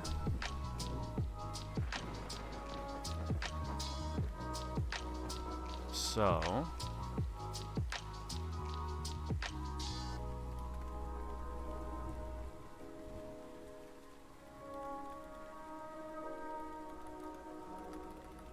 don't I have something for efficiency? Oh, we're doing resistance.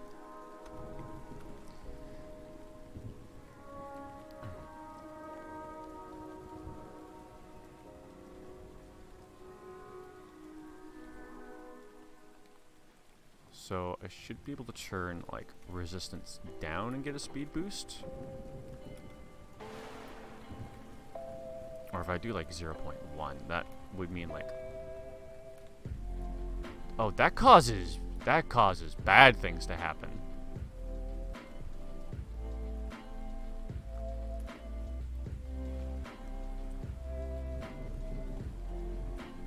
But only at...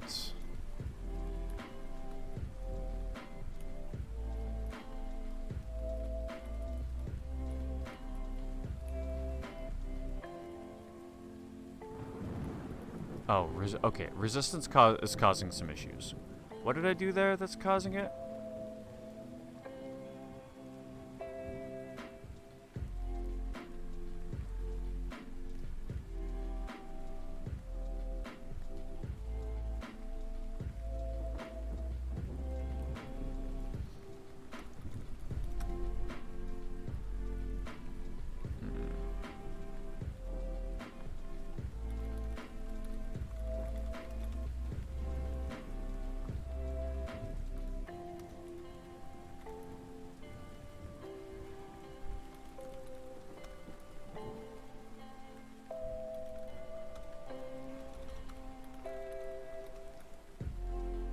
I think that might fix it.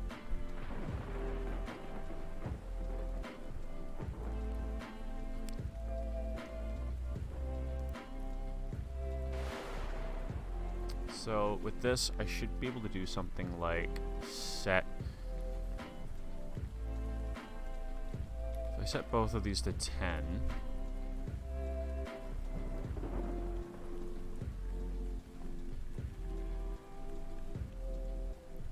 then these lighter passageways should be a lot easier to go through.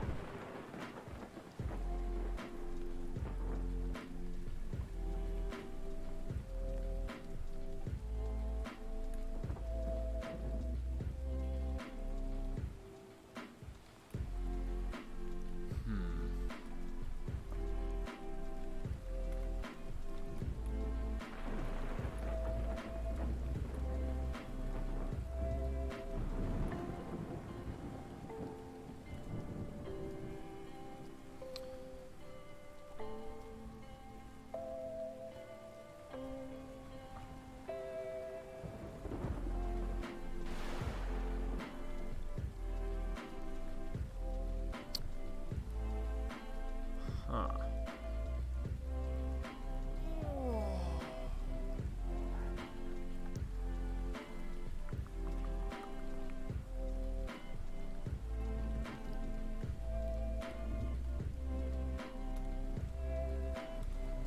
Because, I mean, if it's super big, I feel like that should make, like, the hard shit just, like, terrible to go through, and the light stuff easy to go through. But it seems like it just kind of flattens everything to feel more or less the same when the resistance is that high.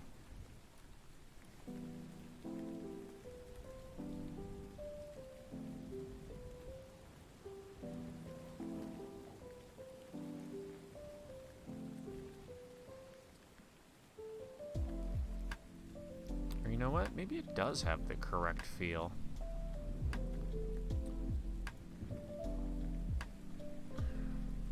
No, because that should be...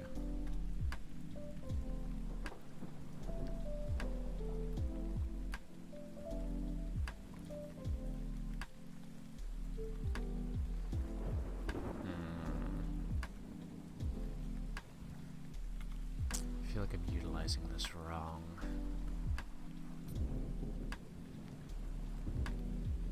Though I don't see why. Because if it was 1, if the density was 1 and the resistance was 10, then it would take 10 to get through it. I think I just figured it out. Because then if you had... Yeah, alright. Nice. I want to...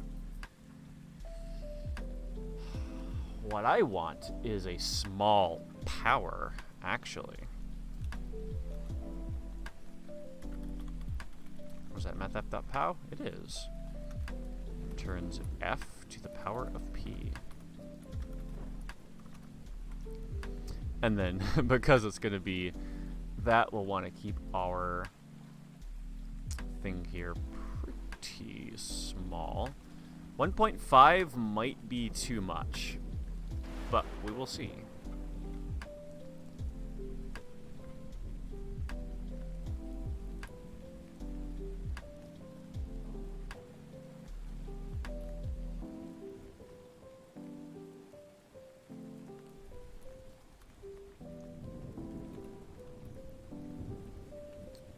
Yeah, those dark spots can get rough.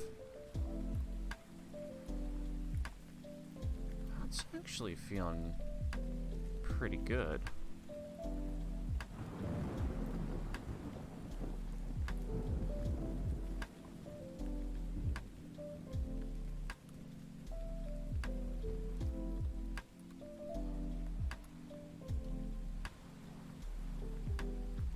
Yeah, that's actually kind of all right.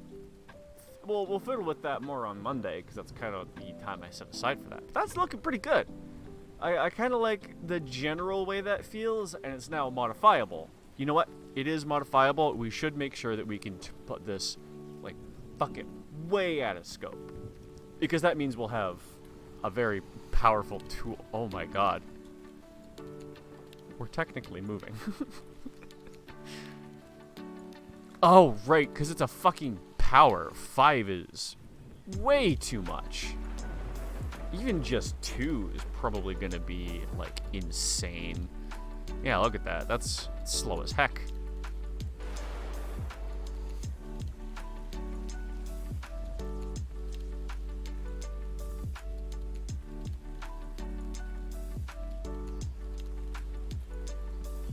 And then we should basically just be able to fly through this area up here.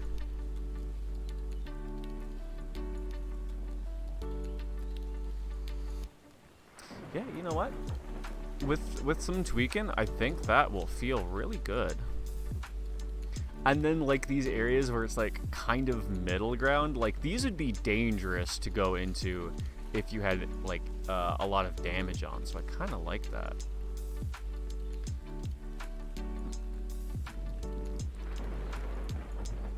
Yeah, okay.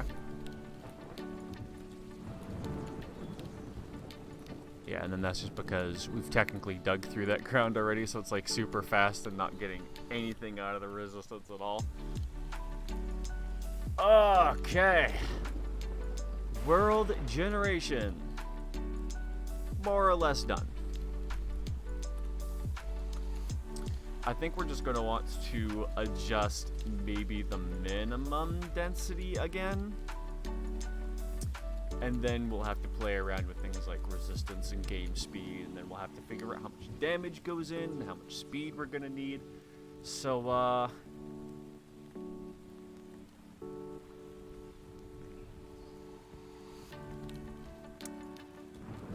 want to take a break.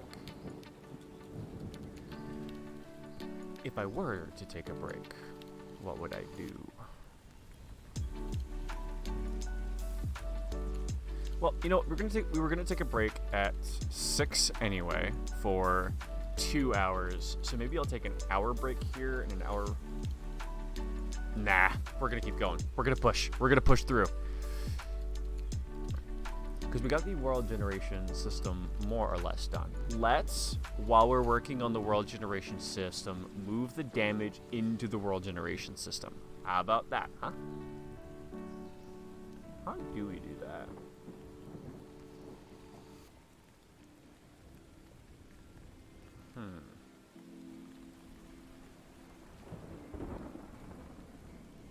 Because I'm thinking that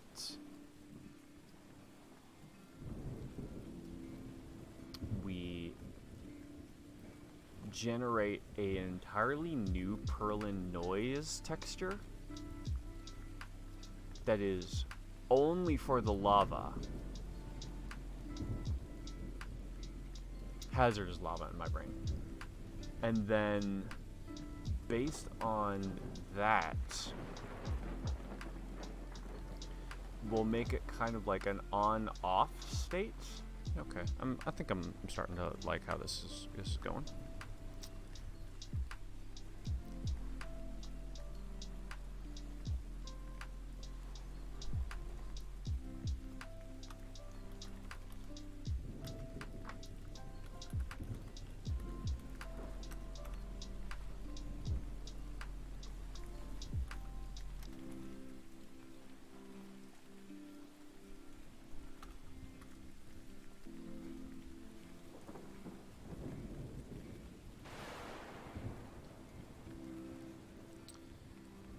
I'd like these stretched out quite a bit on the X.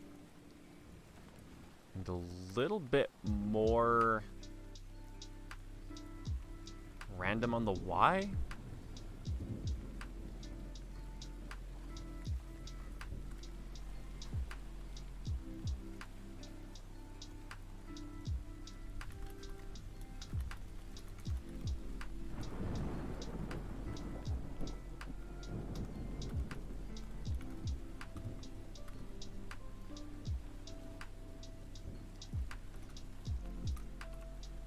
Under here, we're gonna have to make this split.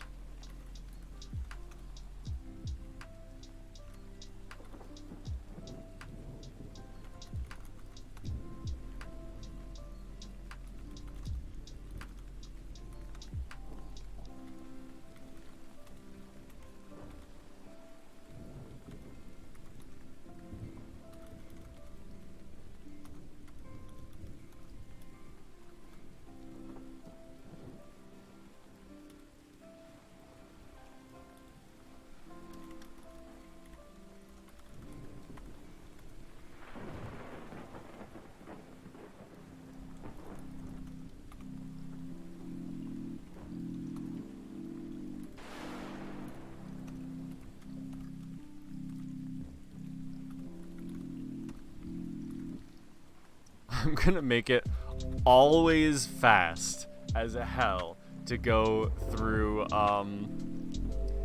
the hazards. I don't think I'm gonna always keep it as minimum, but it's gonna be a lot less. So let's see what that does, because I don't know what the whole, like, if this noise is bigger than the other noise thing is gonna look like. I don't even know if that's gonna work. Well, it doesn't look like it did a thing. Right, because the intensities are different.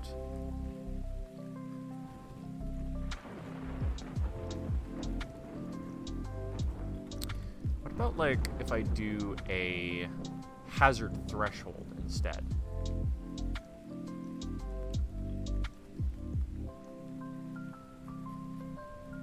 Threshold too low, maybe?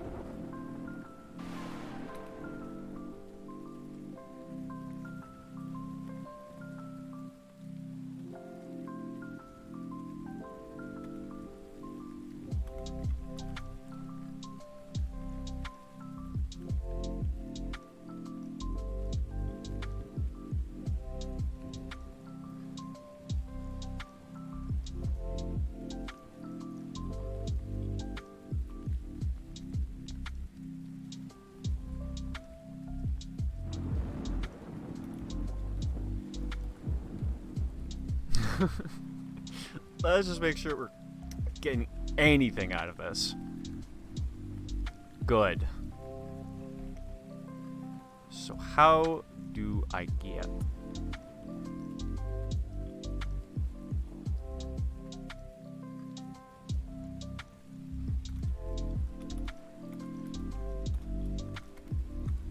Am I getting anything bigger than 0?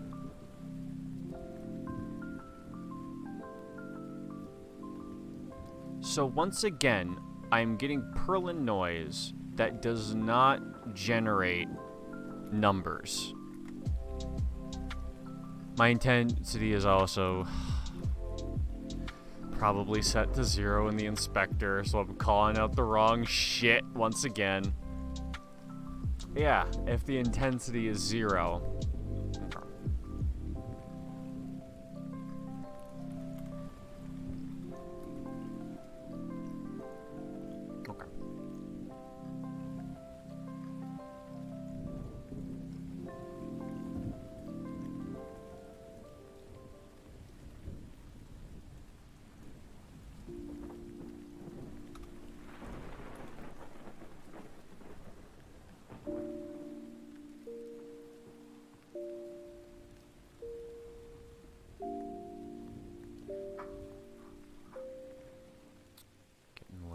Getting a little better.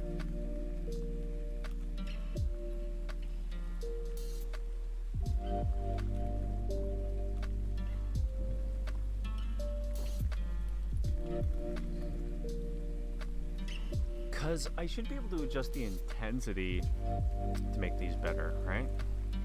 Or... Okay, what about something like 0.8? Wait.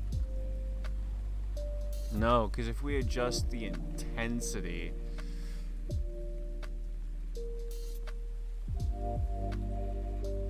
then we're not going to be working in...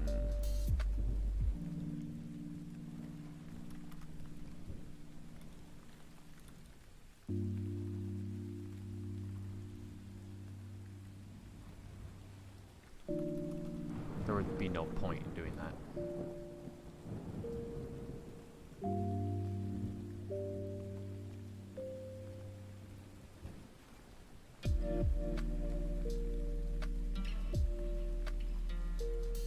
That's like too little. Okay, so that's too little, but we can adjust the intensity. So let's try adjusting the intensity. Because that looks a little better.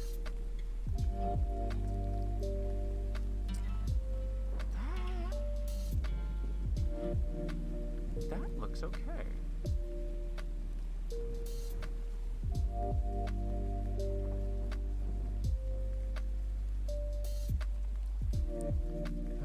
That's looking all right.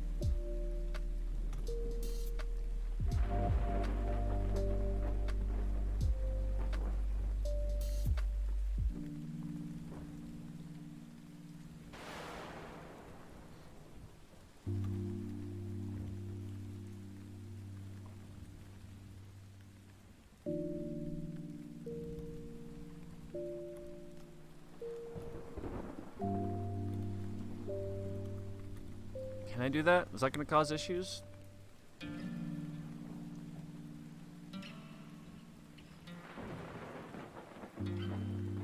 No, that's looking okay, actually.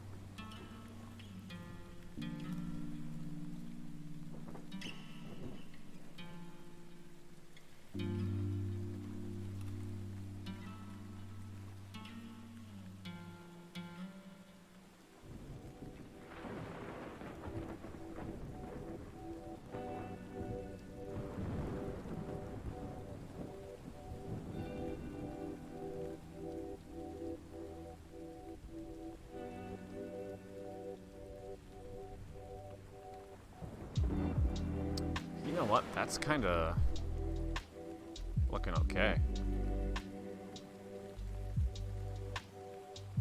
Well, it was. Now it's kind of looking... It was looking a little too much, and now it's kind of looking a little too little.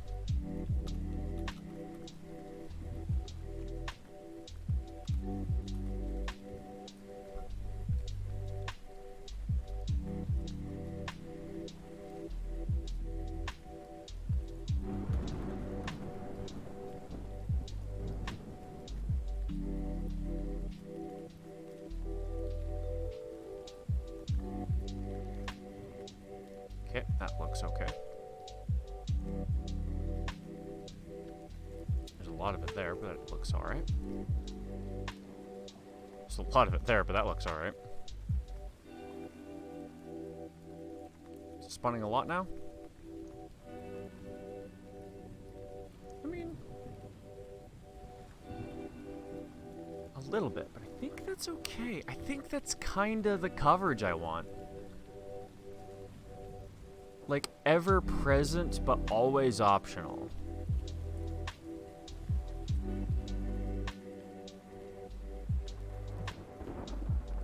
Shit like that is a bit rough, though.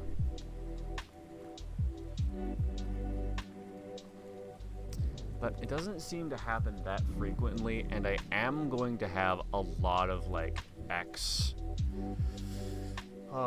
scrolling, so I think it's gonna be okay. Because, like, even if there's...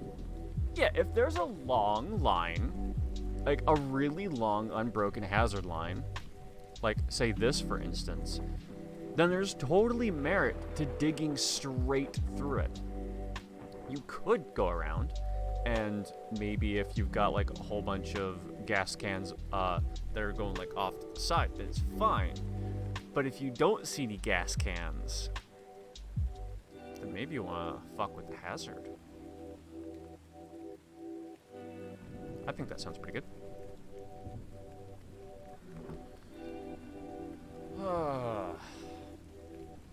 How's chat doing?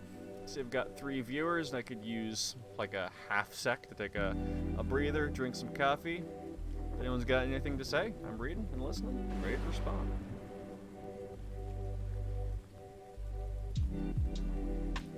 Whether that just be how your day is going, whether you want to ask me something about my game, I don't know, suggest a feature. If there's anyone not simply lurking about.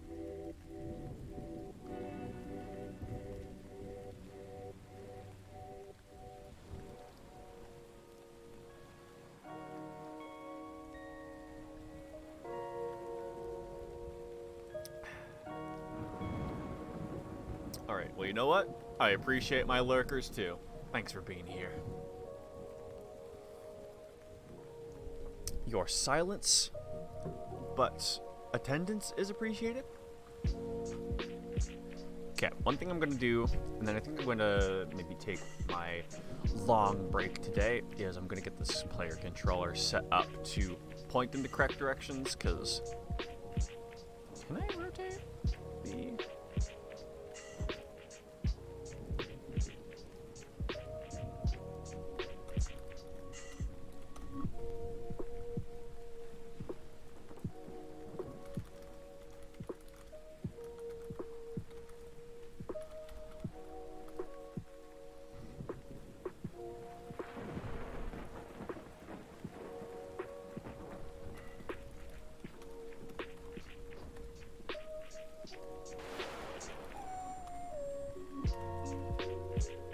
Unity is positive, right? So this would be -1. This would be...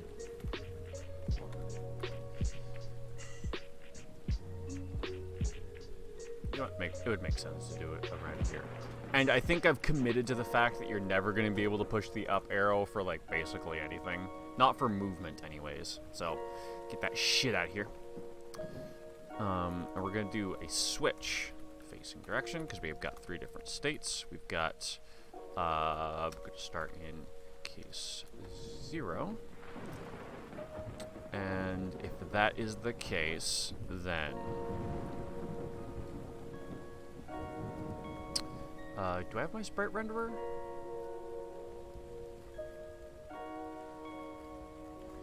Time to get one. Right, because I don't think my player had a sprite renderer when I set this up. That was pretty recent, if I remember right. Sprite renderer SR. We'll get that real quick, so that we can use our new reference to flip our X. And we also need to set our rotation. So what do I need here?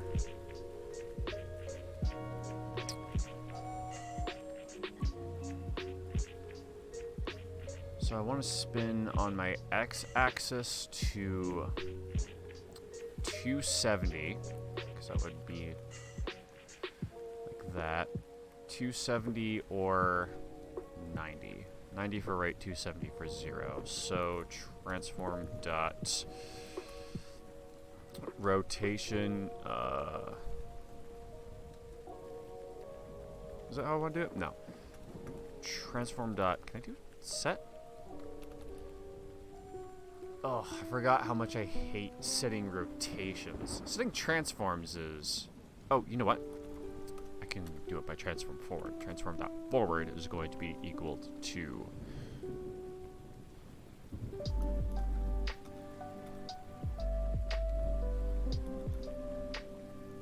Wait, where's our forward right now? Right. So I want to be doing my up.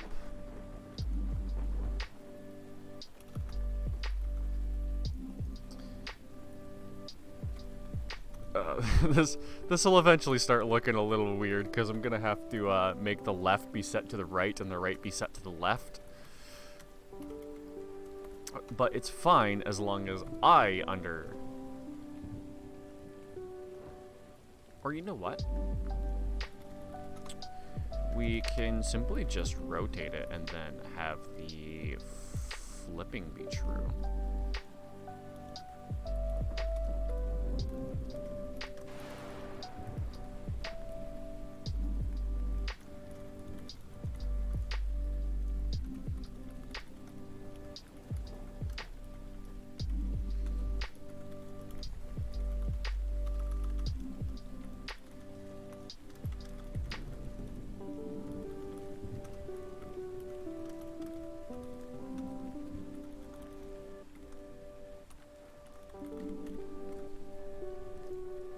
I think that'll flip us around. There's only one way to find out.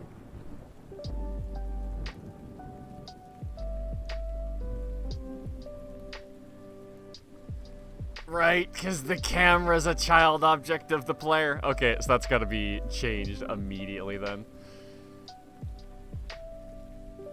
I guess I need to unpack the prefab.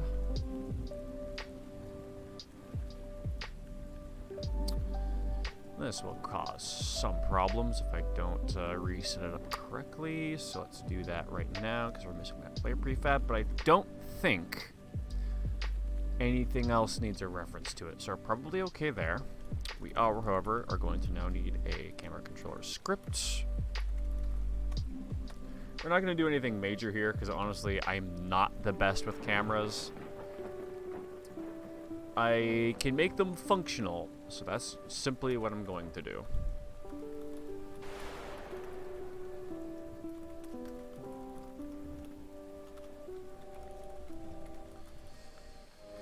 And we're also going to need a vector 3 offset.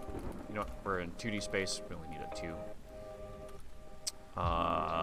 Okay, so I guess we don't need anything at start. So we will do update, because I think I'm doing update in player controller as well. Yeah, this isn't a physics-based game, so I'm not using the physics update method. So on update, our transform position is going to equal to, you know what? We'll lerp it, because lerping is nice.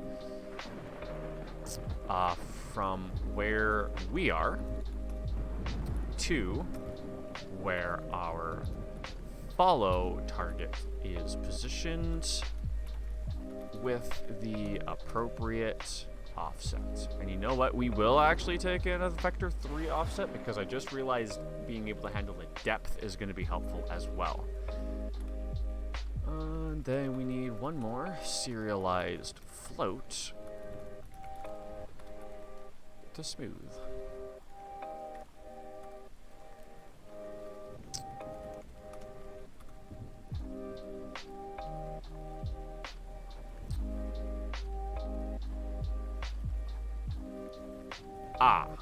Okay, so usually I just give it a transform, but because the player doesn't exist until the world generator spawns it in,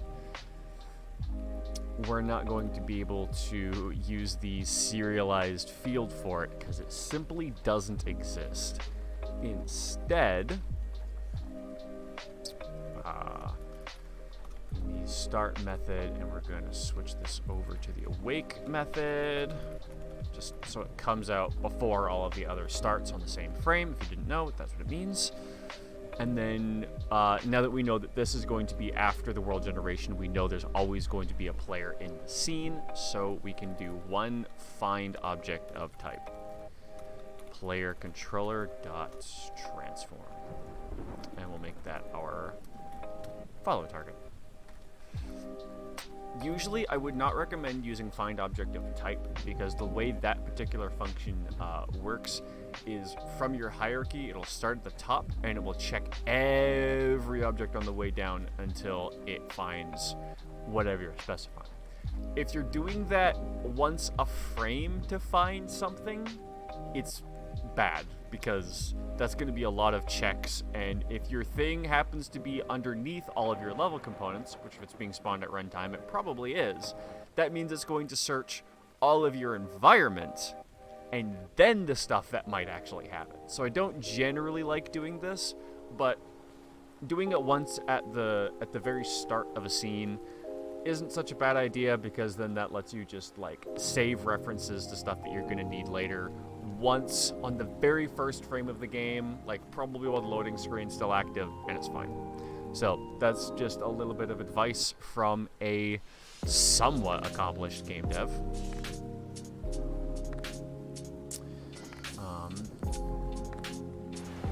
Okay, so it did oh, my smoothing just isn't set to anything, so the camera can't move.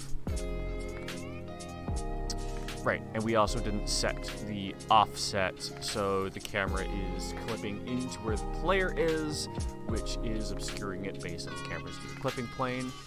So we will simply just do that, and then also because I like having the player a little bit higher up on the screen, because you can't move up, you can only move down, we're going to set that Y offset over there to -2, so it's always just a little bit above. Always a little below, which puts the player above. Okay, so we have to flip around,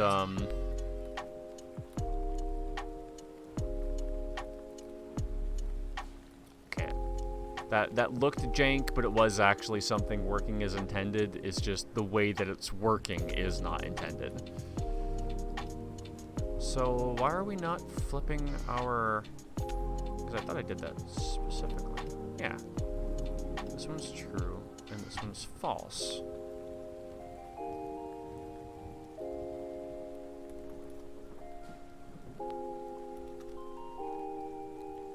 I guess we're just gonna try and do it like this. Which, I mean, I guess we're kind of just doing anyway. It's simpler this way. So it's probably a good thing it worked its way being that. Oh, cool. Yeah, it's still way too fast. Oh yeah, and then because of all of the hazards, oh man, I gotta do this just once. We're gonna combo these hazards together. Oh, that's great. That's way too fast. That is far too quick of a maximum movement speed. Okay, enough ticking around. So wait, I did get that working, right? Yeah, okay, yeah, I got it working. Good.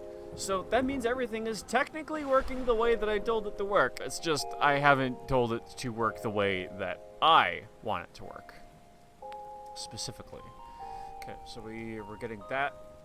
Should we rework on the tunnels? We were doing that a little bit earlier today and having some problem with it, but I kind of don't like not being able to see the path I've taken, so yeah, alright, okay. But that does mean I need to think about how exactly I want to get that done. Because I do want to use a mask.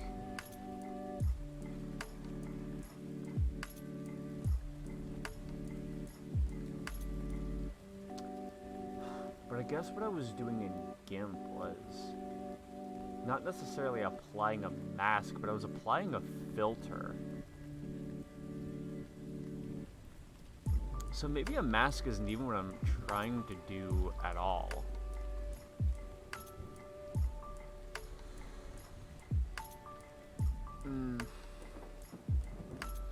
Because, like, I could just take one of these textures and slap it on, like, the object that I drill through. But the thing is, I kind of like it, because the way that the tiles are working right now is they randomly rotate.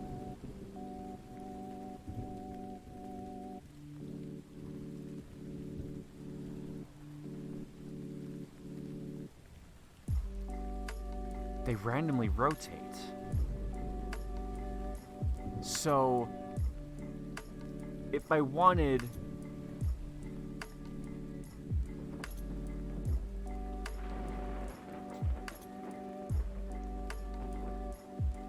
No, because if I had a piece that was rotated horizontally and I wanted to dig through it vertically, I'd need the vertical hole with the horizontal sprite work. And...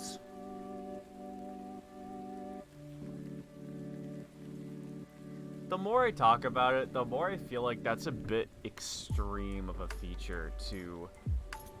well, it's not extreme, but I don't know how to do it. So it's extreme for the amount of time that I have to work. So you know what? We're going to... We're just going to accept the fact that the tunnels won't have, like, random variations between them. And that's okay. We can live with that. So, I guess...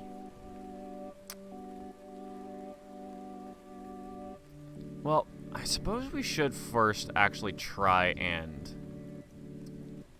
oh, I didn't even know I had finished this one, so I guess I'll throw that in to test with. Do I need any other ones?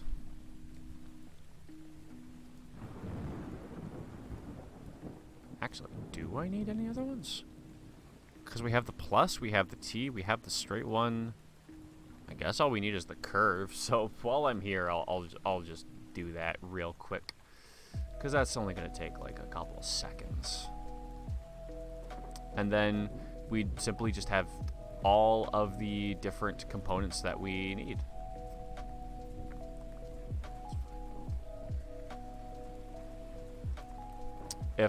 If I was doing this as an actual project, I would love to get these tunnels to line up to the same, like, random rotation. But that's a bigger ask on myself than I think I want to do for this game jam.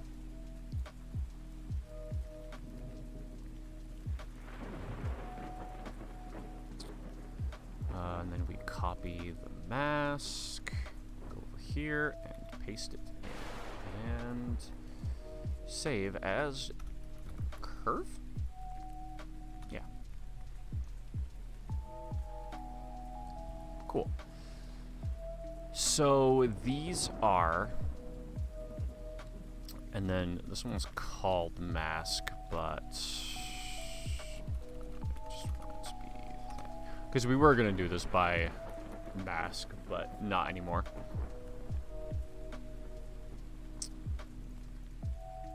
So, we have the sprites. How do I want to apply said sprites?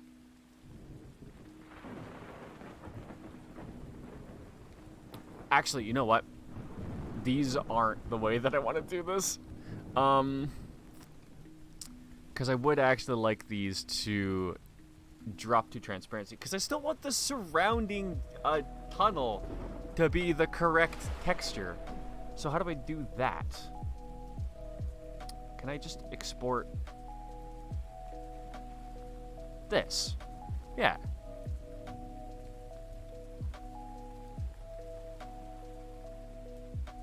Yeah. Also, did I... oh good, I did save these masks.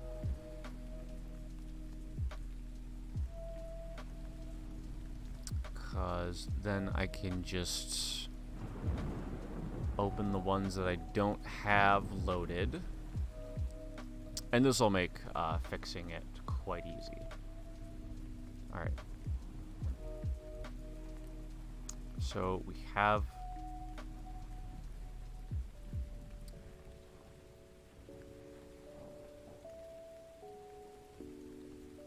yeah, input alpha.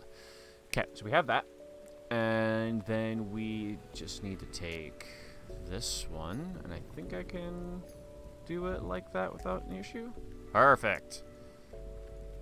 Export as our, whoops, this one. Yep. And then we grab this one.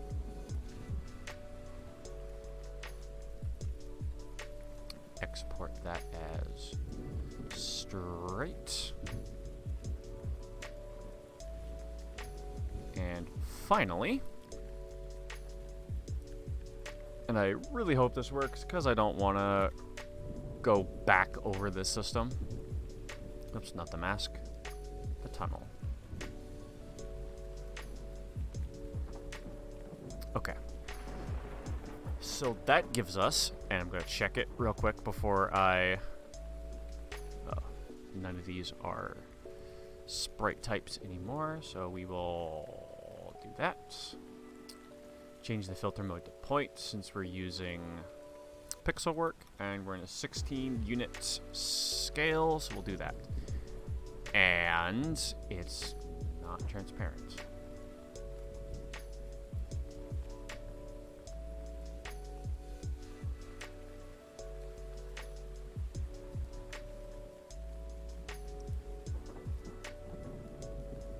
Why isn't it fucking transparent?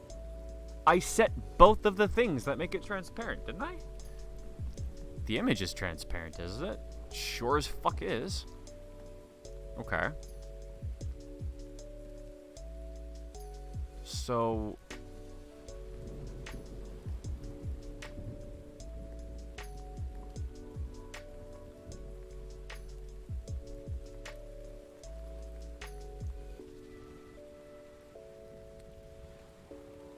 alpha is transparency.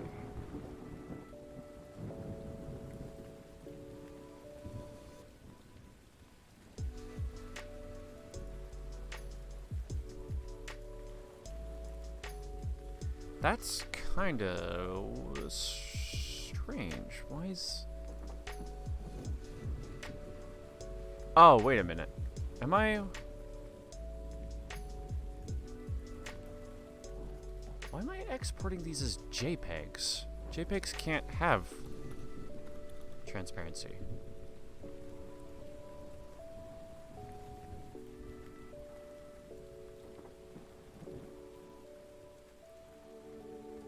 I think I need that if I want transparency. How does that look? That looks a little better. Sprite mode 2D 16 point apply. Yeah, okay. That's what we're looking for. So we just gotta do that a couple more times.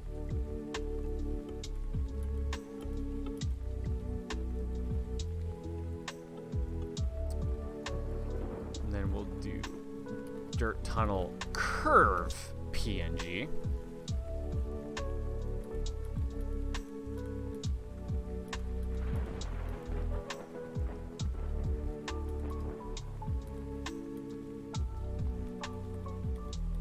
Oh, right, because it never actually applied the, I was just control-zing through what I'd done before, but I never actually applied the thing when I moved it on. So which ones did we do? The T and the curve? Yeah.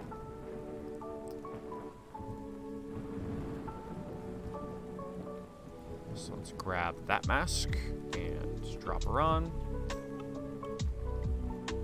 And we will do the... Fuck. Dirt tunnel plus dot PNG. And finally, for hopefully the last time, the last one which I need, which is the straight tunnel. Straight tunnel mask.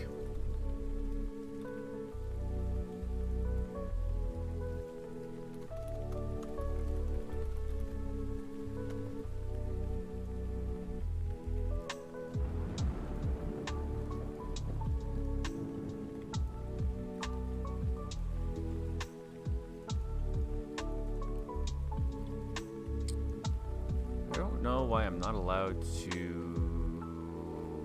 Didn't I change all of these to sprite mode?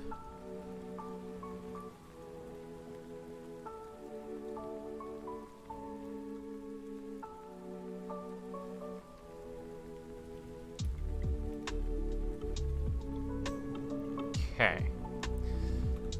I think everything is now within what we need it to be. So we just need to use these sprites. And I believe we need to use them...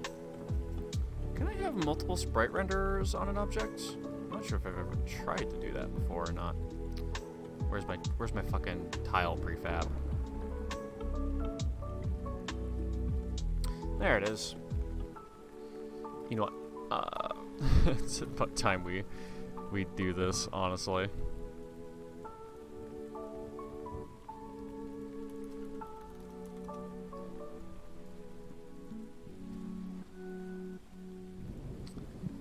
Scripts.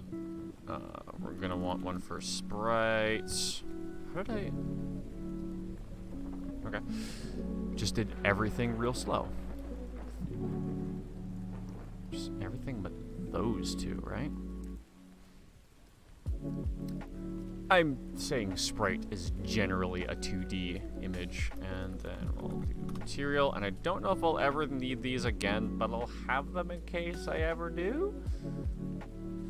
Okay, and then I did that because I was trying to find my prefab for the tile so that I could... I should probably change that back to just dirt. Can I add? I didn't think so. So what I think I will do is I'll create an empty tunnel renderer. Just have a sprite renderer down there. I'm just going to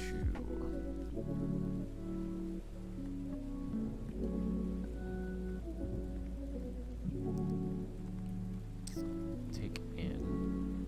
Let's try this curve. Good. So I'll put that just a little bit closer to the camera so that it will render on top of the dirt, but under the power-ups and also under the player. Because that actually looks pretty good. I like that. That works quite well. So we just need to get that functioning properly. And we'll do no sprite there and save that prefab.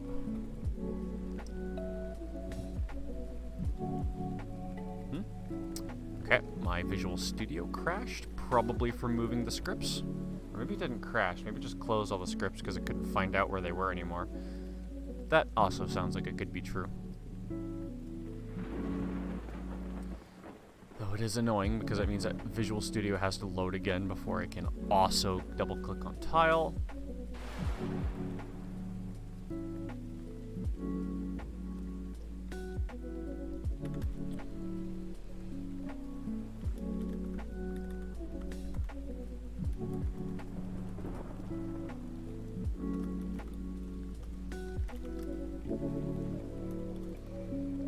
Specifically in children. Sprite renderer. Yeah? Yeah. That should work. And then I guess we could do that in Dig, couldn't we? That'd be a pretty easy place to interface with the rest of it.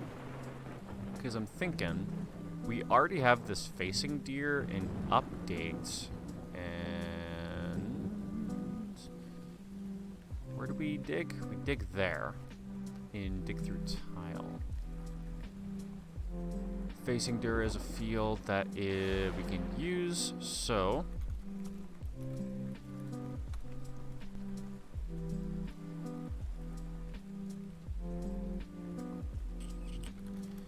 in direction. And then we simply need to have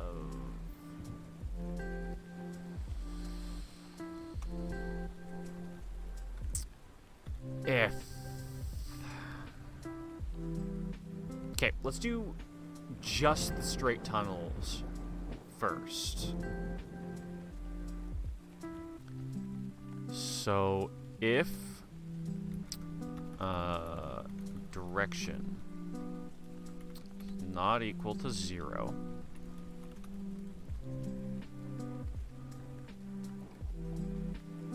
then that means we're going straight down. So tunnel sprite renderer dot sprite is going to equal, and this is where I will need some sprite references.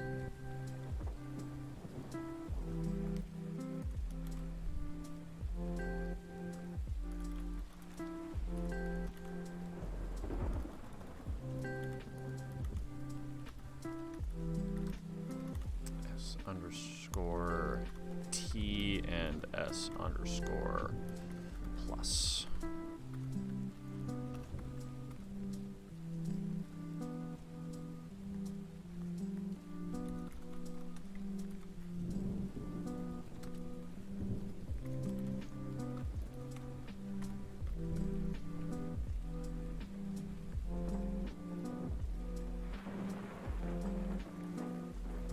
Kind of wish there was like a sprite rotate as well as a flip X and flip Y in the sprite renderer.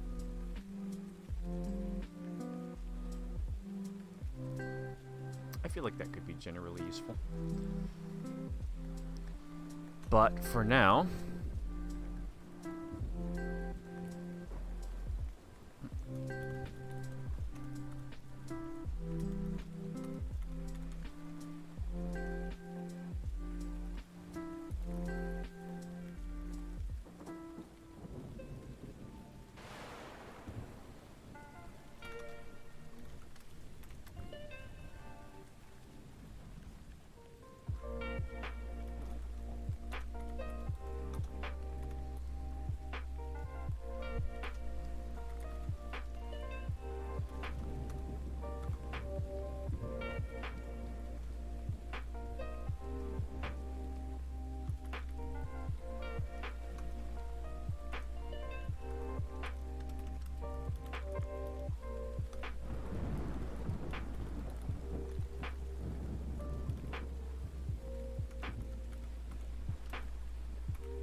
that should work, hypothetically speaking.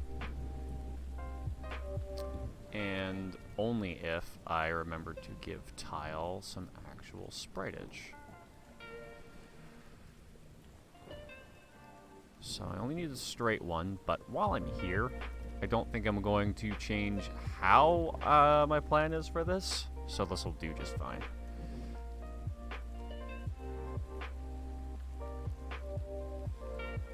Alright, it'd be nice if this works first attempt, but I seriously doubt that it will.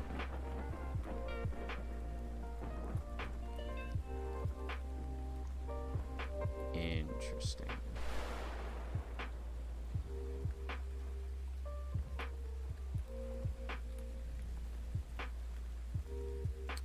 It's also not rotating it. Wait a minute.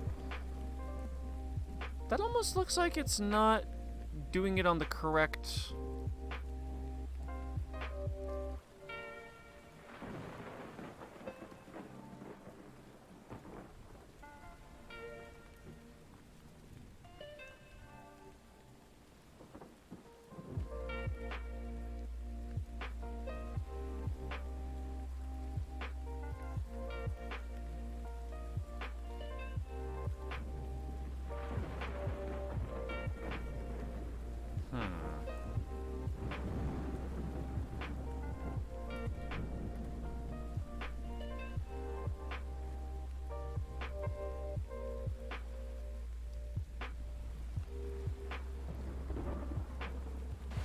Alright, let's take a closer look at which sprite renderer is actually getting changed and how. Because I have a feeling like it's out of exception. So this one should be rotated.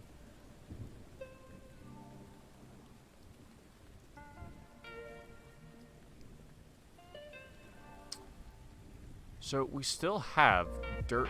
Wait, dirt. No, dirt tunnel straight and none. Huh? Does get component in children also count the component on itself? Fine, I'll specify, even though it's generally not a great idea to do it that way. I don't remember why, though. I just remember somebody who is much more accomplished in the field of game development telling me that doing it like that is not the best idea.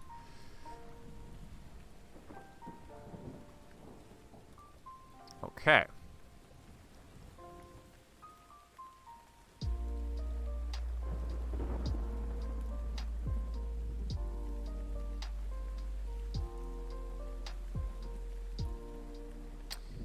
So it isn't rotating them at all.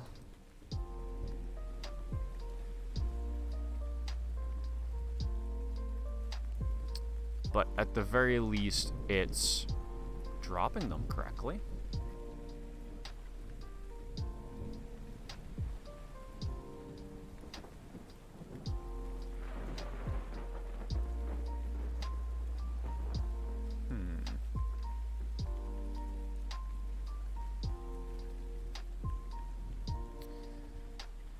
Is anything getting rotated? Now that I've gotten, like, the correct... Because these ones in here should now be rotated, right? They aren't. Or these, they aren't. So...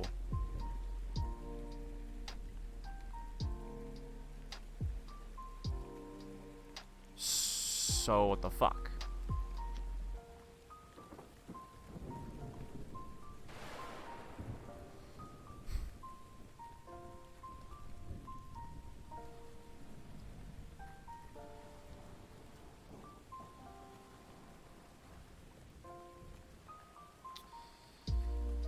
So we definitely get different facing directions.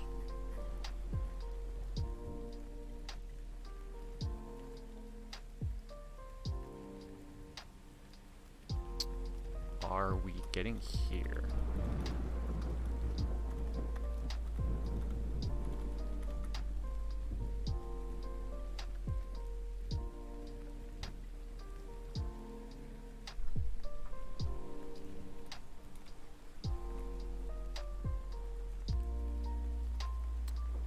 We're not. Wait, what? We are. We are?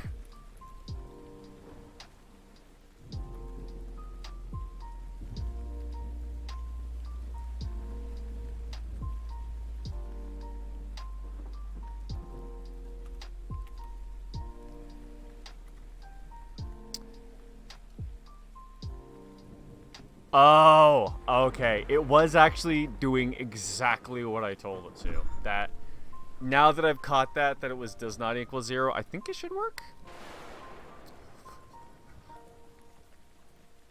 Hey, you know what? There we go.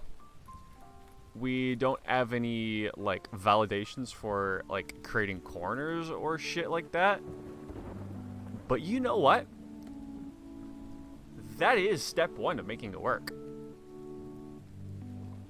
Okay, so we have something that works. Then. Oh.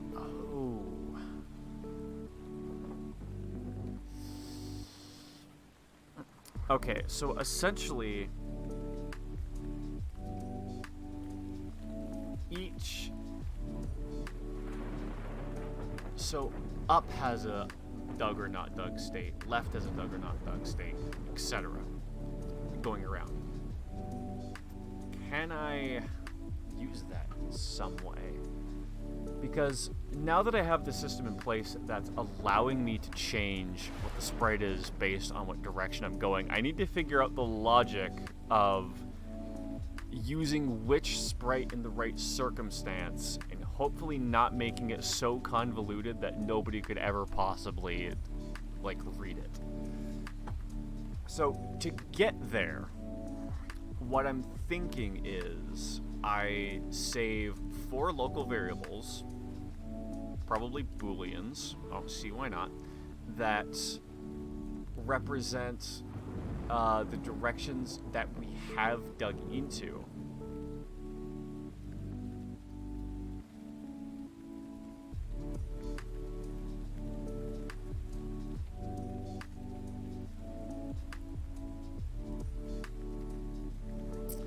And then we'd adjust that from dig and update it if is dug an update? Does that make sense?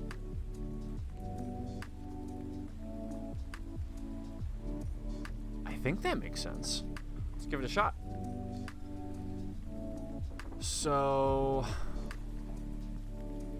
we can't move that until we have something to replace it with. I'm going to serialize these just because I want to be able to watch them, but I don't want them to be public. Bool. Dug up. Dug down. Dug left. And dug right.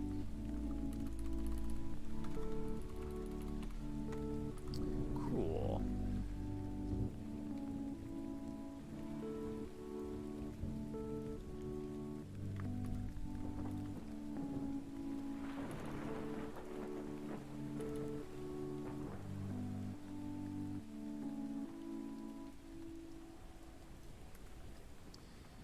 All right, so pickup is dig.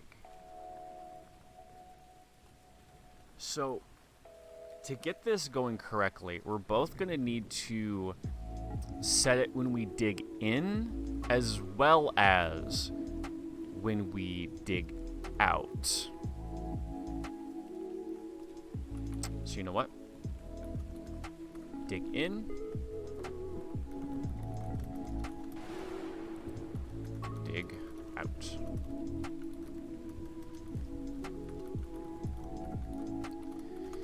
And then that's just going to make it really simple for us to pass variables back and forth. Probably not the most efficient way, but that's not really what you go for in a game jam. So let's start with dig in. Let's not make this any more complicated than it needs to be. So 0 is down. -1 is left, and 1 is right. So let's start with down. You know what? Let's just do a switch. I like switches. Case 0. Dug up. It's true. Oh, break. Case 1. Dug. And this is digging in, so it's always going to be the inverse. Do I? Nah. Maybe. Because I'll let you into my brain here. I was just thinking, if you dig to the side and then go up, the block that you dig into will have a straight sprite on it until you go up, and then whichever way was forward will like have a little bit more of the dirt texture, replace it, and then it would do the curve up. So I was thinking if I wanted to have like a dead end tile as well, and I might do that on Sunday. I'll consider that polish. Because I don't see that being necessary. I don't see it being a thing that people would really like be upset with me. What word am I trying to type? for like leaving out. I think that's a visual thing that we could realistically ignore for the jam. And it's always kind of a good idea to try and catch those ideas, because I've definitely failed. Didn't complete a game during a jam due to focusing on the wrong issues. Just focusing too much on polished stuff that I didn't get any of the mechanics done, and then none of the polished stuff mattered at all. And then I think we can just do a similar thing here. Except now it's dug down. And let's just make it easy by doing that. And then just because it'll drive my OCD wild.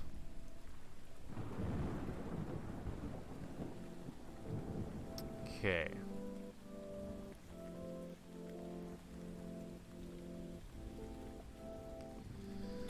That just all has to be restructured.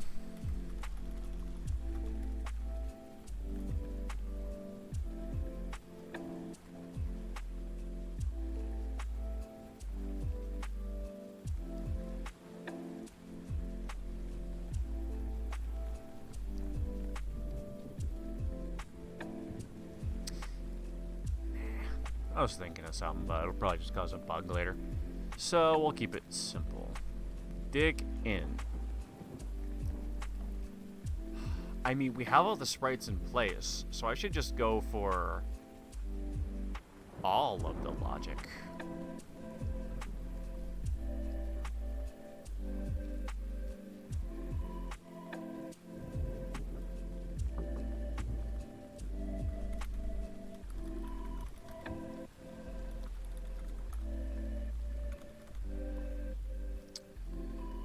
So, straight tunnels would be if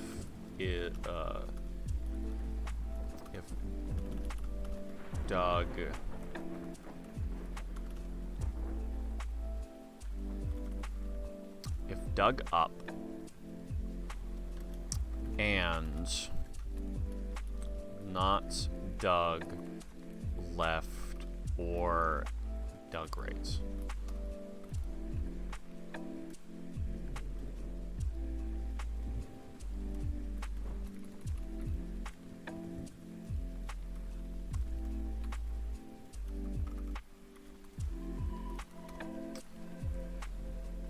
Yeah. So these are up and down straight tunnels. Oh, cool. 2 people I have to ban on one stream.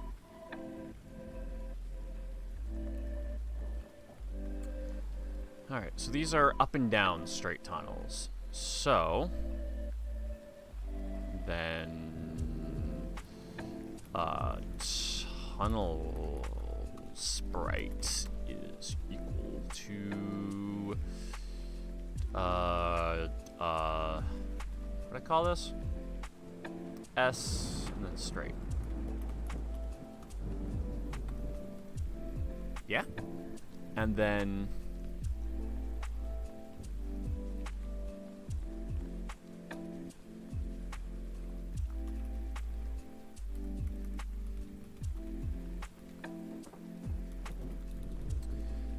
tunnel sr dot up. Oops. Transform dot up, because tunnel sr is a component. Transform dot up is equal to 3 dot up. There we go.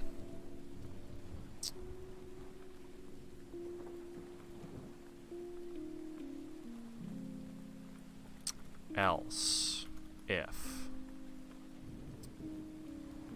And then I'm basically just going to do this, but in the opposite order.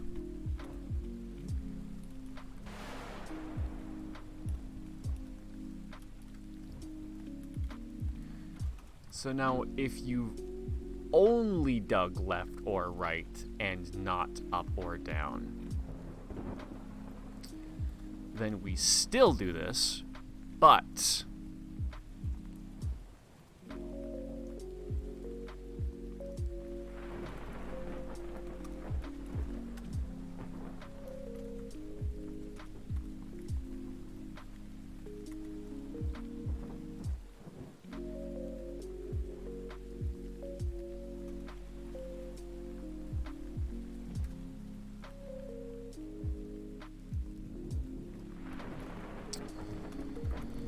You know what? These are just all going to face the same direction, and that'll make it way easier on me later. Okay, so if I'm not mistaken,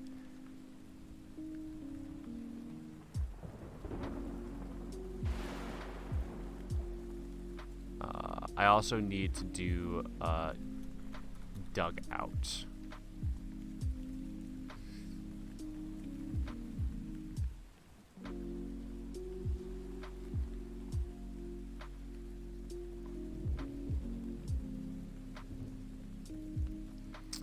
But where do I want to put that? I'm thinking I'll shove it in here too.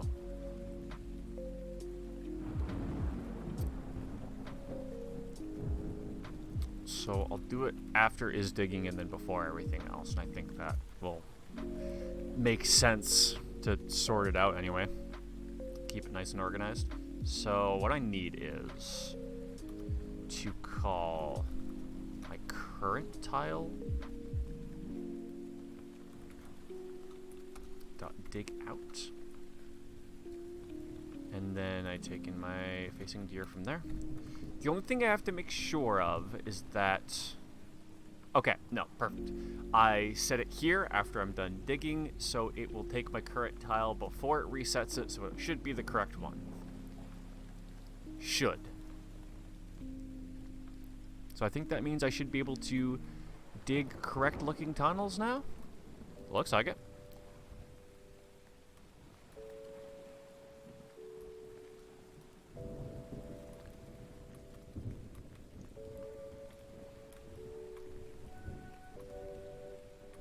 That is technically within bounds.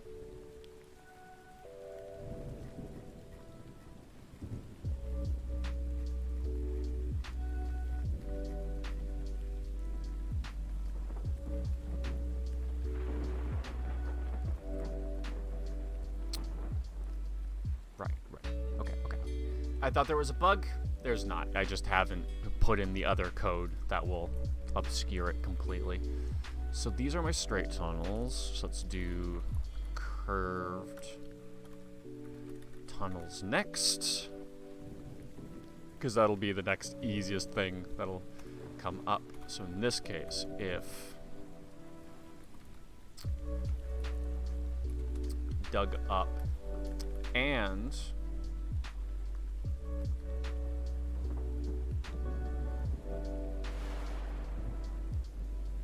yeah, I will need to do 4 different checks because there's 4 different orientations it could be in.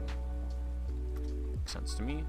So dug up and is not dug down. And that's 2 orientations. So that is up to left and also up to right.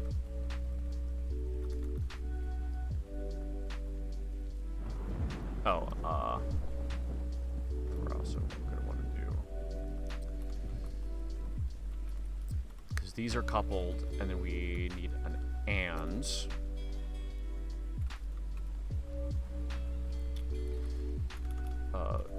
Dug left or dug right.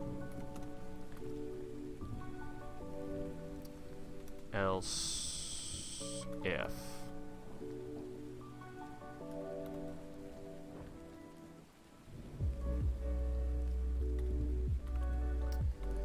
dug down and not dug up. And also dug left or dug right.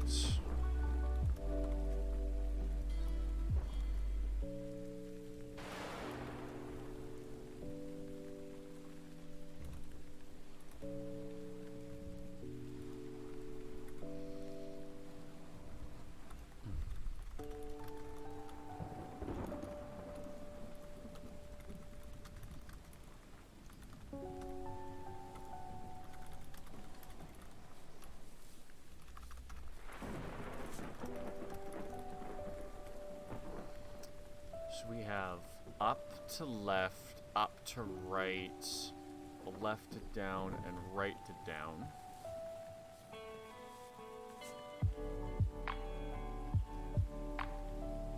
Wait. Oh, those are my 4 states. I was like, why can't I think of the other ones that I need? It's because they don't exist.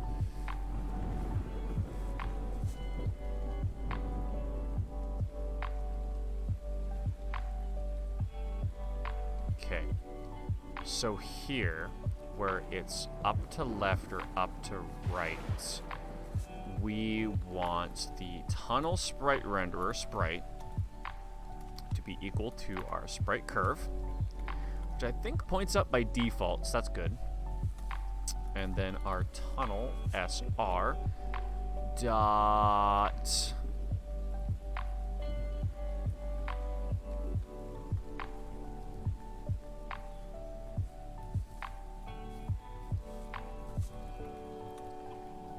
flip X is going to be equal to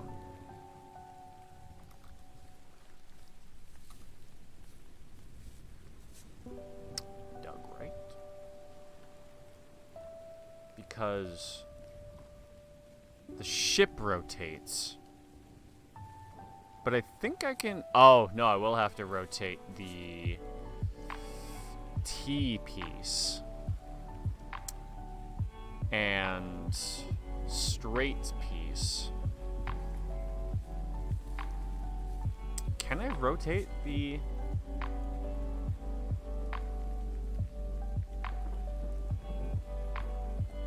No, I'd actually have to flip this one. Okay, so I'll have to pay attention to that. That sometimes I'm flipping them and sometimes I'm rotating them, and I'll have to be sure I don't get my wires crossed. Because if I flip something and then I have to rotate something else while the sprite renderer is still flipped, that's a problem. So I guess it might be prudent to just always make sure.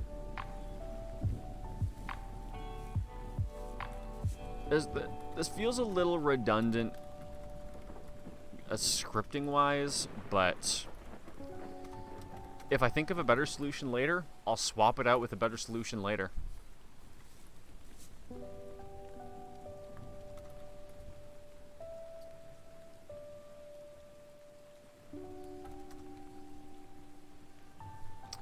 No, equals Doug left. Doesn't really matter. I could just invert the true and the false, but I like my true before the false if I'm doing like an inline Boolean check.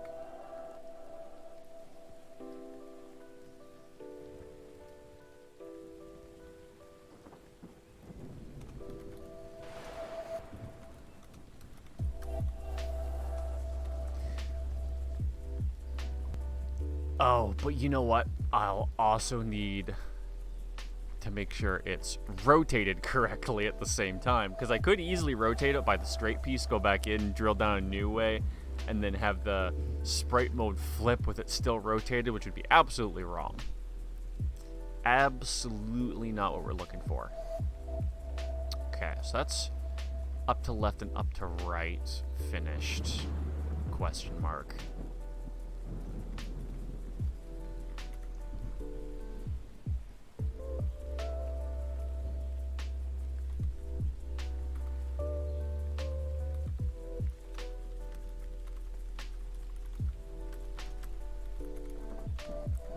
Yeah. Let's give that a go.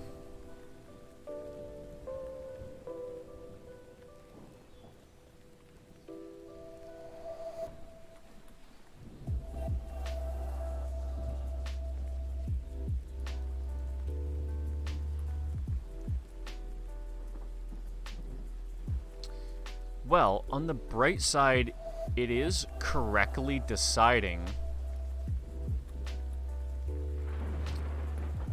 to use the turning to the right is actually perfect.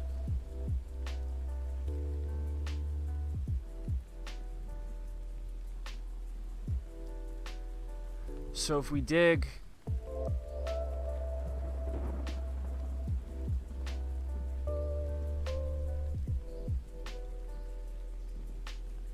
Wait a minute. Wait. Just a fucking minute here. A sec. Is that not doing anything? The flips? They should be flipping.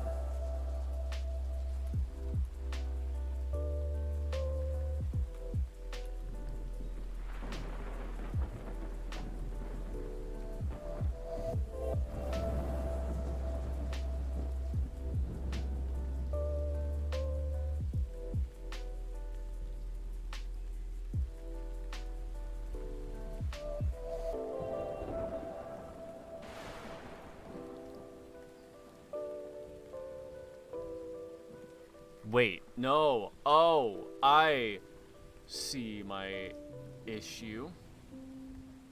This dig in and dig out system that I've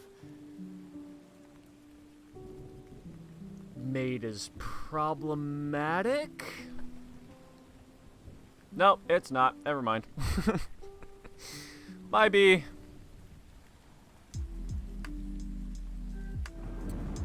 Because dug down won't be true until I dig out.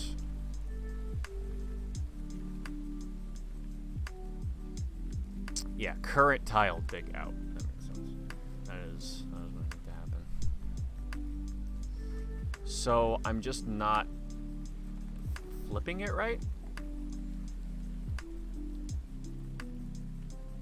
Okay.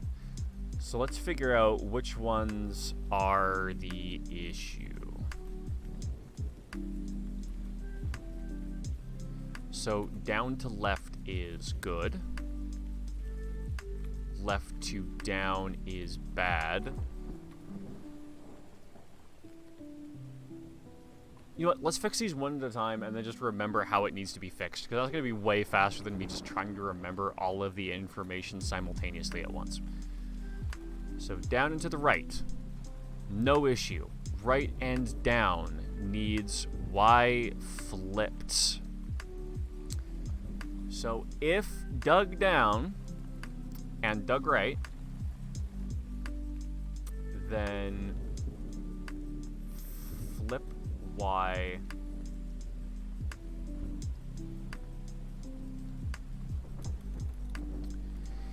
Yes, because if we're going down, it needs to be flipped. Okay, so that should take care of that one. Let's see what the other ones need.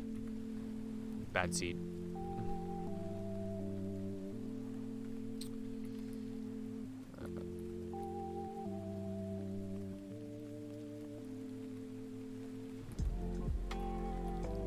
Hey, you know what? That's starting to look pretty damn good, if you ask me.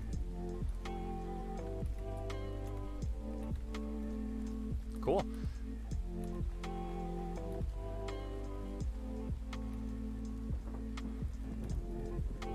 Yeah, that's looking pretty good.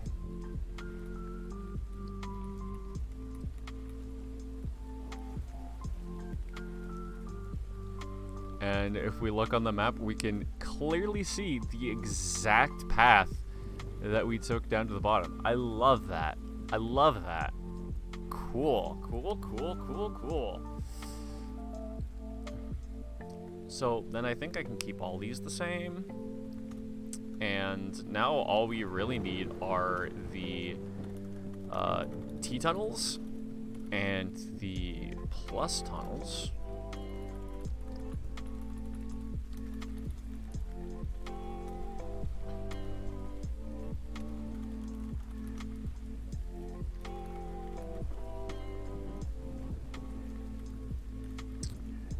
So what do we want for the T intersections? So we still have, yeah, I still want 4 of those.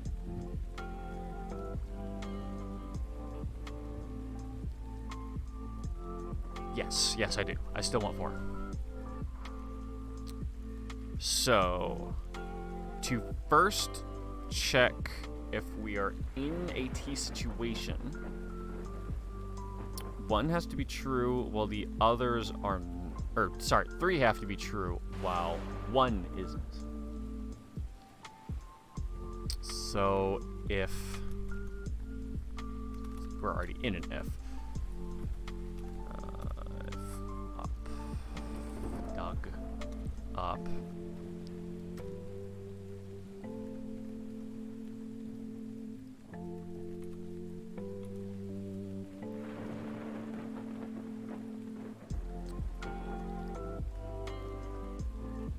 Maybe I don't want to do it like this, because I'm starting to realize if I change it based on if I've dug up or not.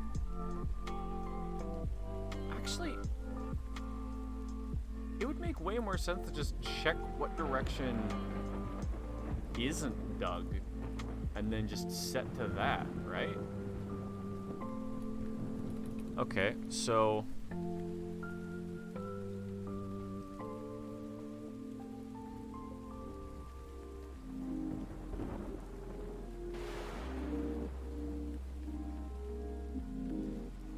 yeah, but I'm going to want to use the other three variables because I don't have these in an else chain.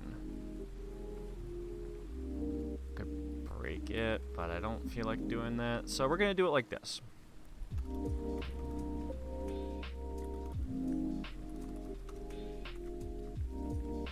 We're going to check if it's dug up and dug down, and if dug. So then we'll do tunnel SR, that's what I'm trying to find, dot sprite is equal to ST.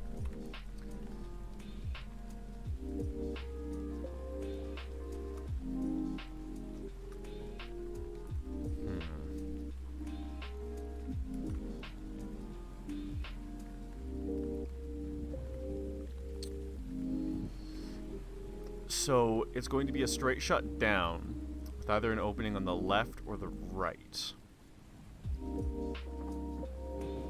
Well, no, actually.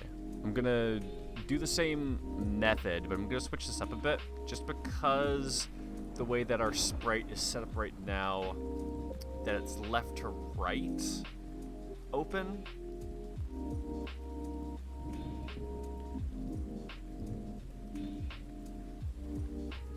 So I could flip it on the y-axis right now. So I'm actually going to first check dug left and dug right.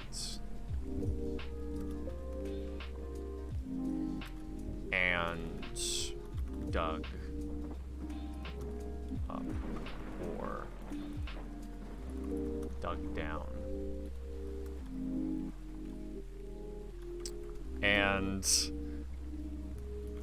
they are not also both.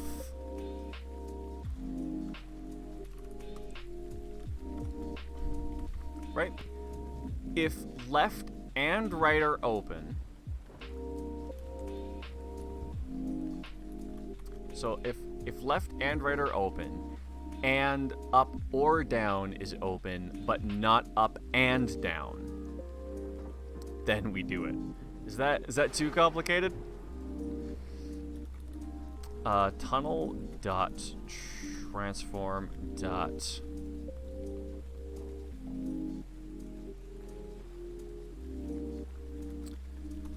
up is gonna be vector 3 dot up because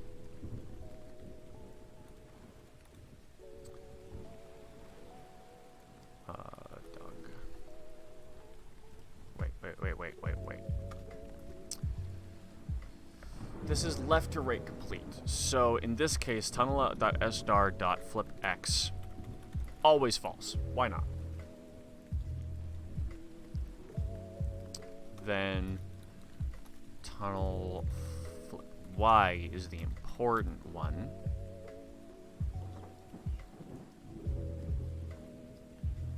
Which we do if we've dug down.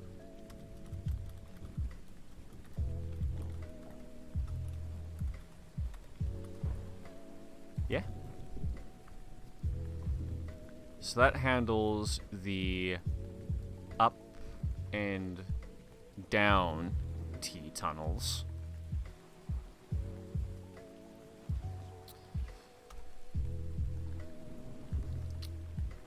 else if,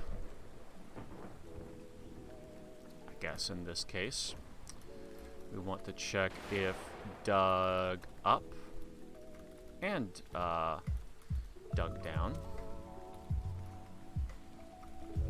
But we also want to check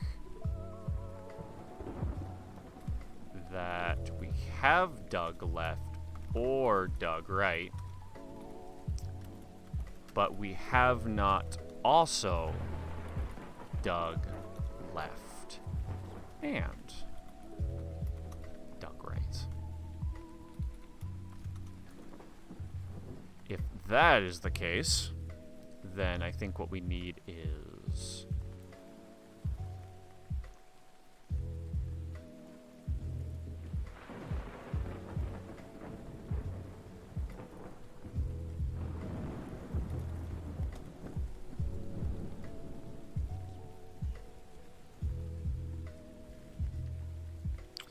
we also have to rotate this.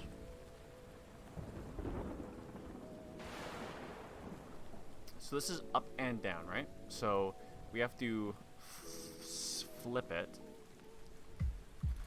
to the right. But what I don't know if that means I need to flip the X or Y. I think I need to flip the Y because we're now working in a different local space, and I think that's what that goes off of. It would make the most sense. So we are going to continue to flip the Y, but we're going to make this based on dug left, true, false.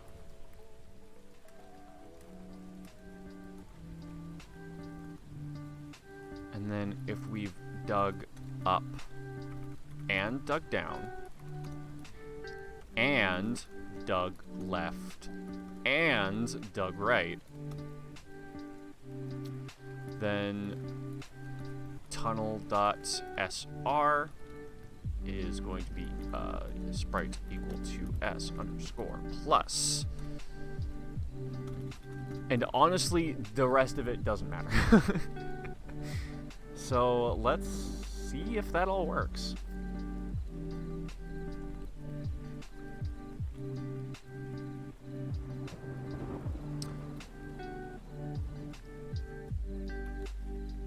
Okay, so that works. Sneaking it down. That now becomes a T. That now becomes a T.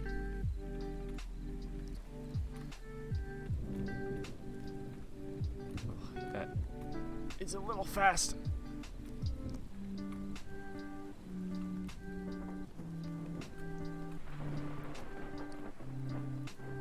Yeah, that's looking like it just is filling itself out perfectly.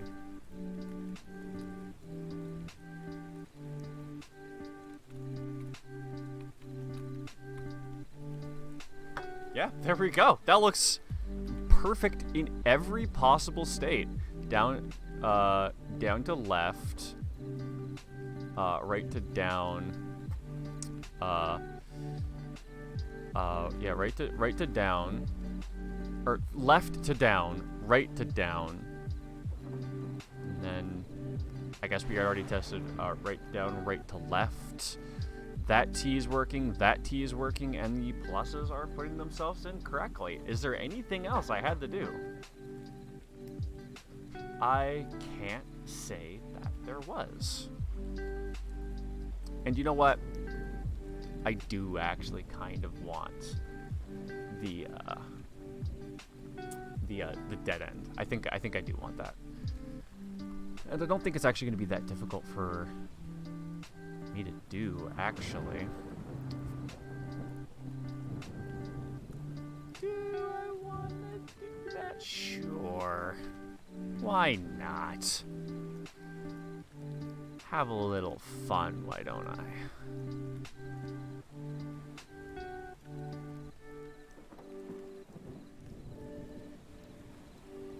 Huh?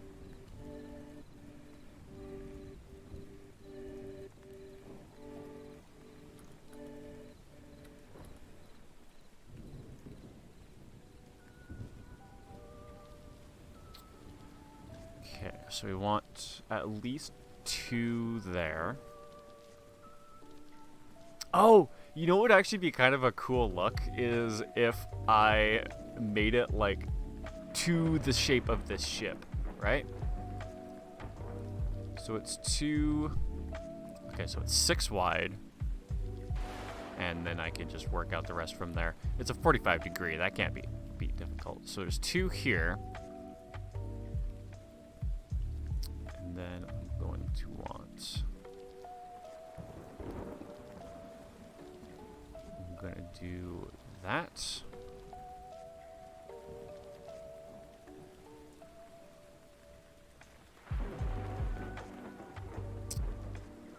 And then draw it in like this, I think. Actually, you know what? Actually, you know what? Never mind.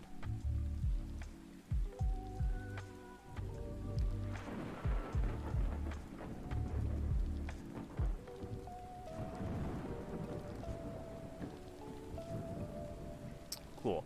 Because then if you back up, it might actually just look like you stopped the drilling, which would be amazing.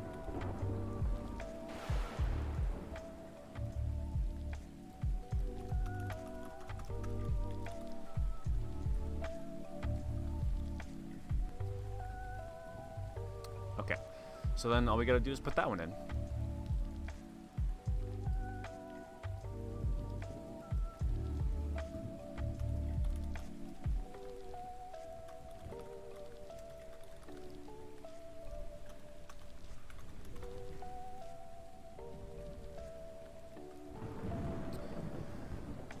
Oh, I'm also going to need that.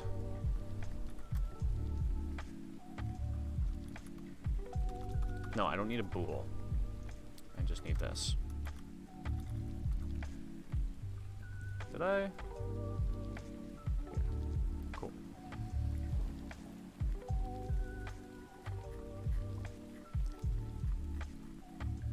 There we are. Okay. So a dead end is a dead end if we've only done one thing.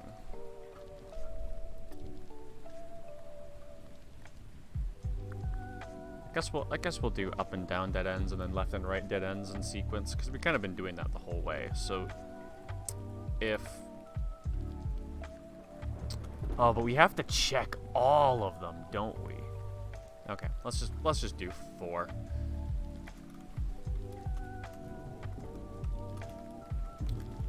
And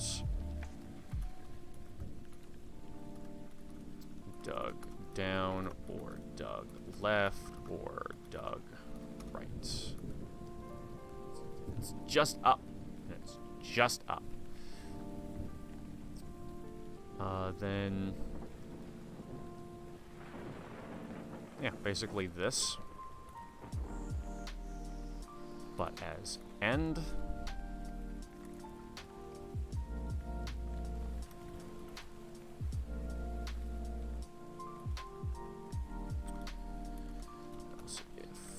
Dug down and none of the other ones.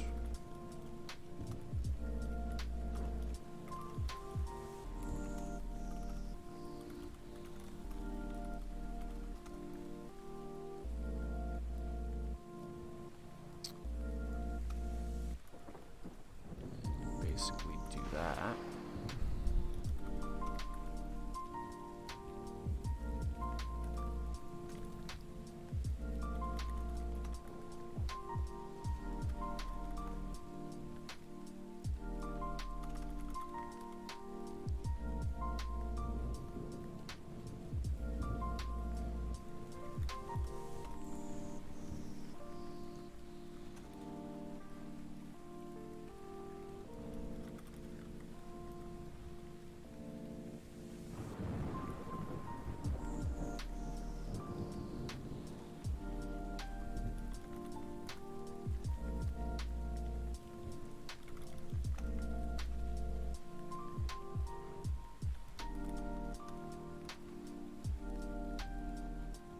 Yeah, that'll work.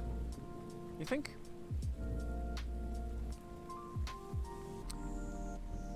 check it out. Not forgetting to put the new one inside.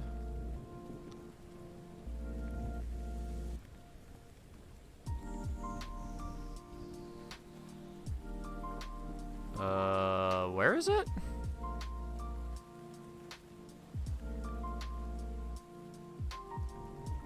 Wait. Why does it look like that?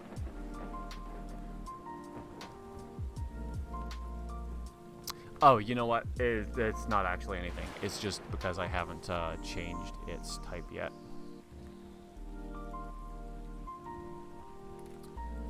Throw that to a crisp 16 at a point no filter. And apply. Throw that where it should be, and then do what we were about to in the first place.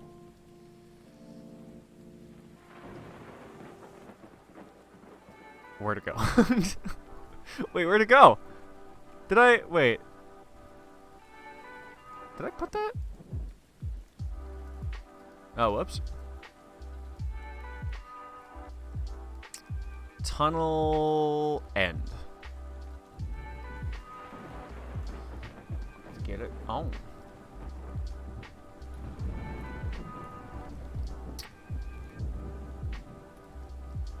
Oh, so if I go to the right and then...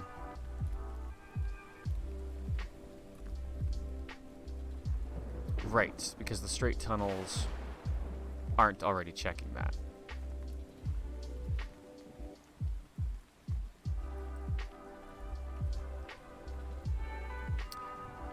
You know what we're gonna do? Extract that whole method. Call that update tunnel sprite, so that at any time we can we can't? Oh, we can return. Right idea. Wrong word.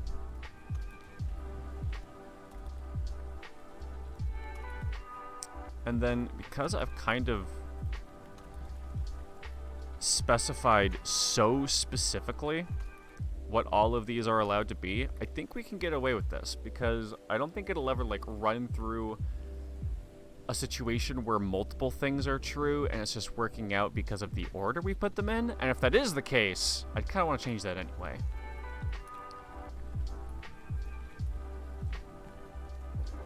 Oh yeah, that's bargain everything.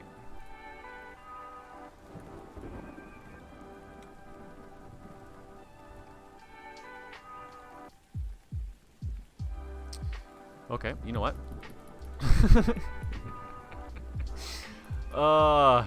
It may be jank,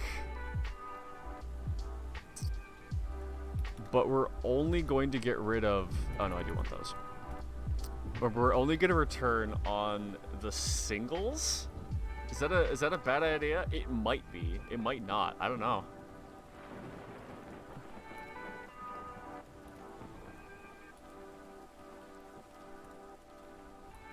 Oh, yeah. Oh, yeah, that's the good shit right there.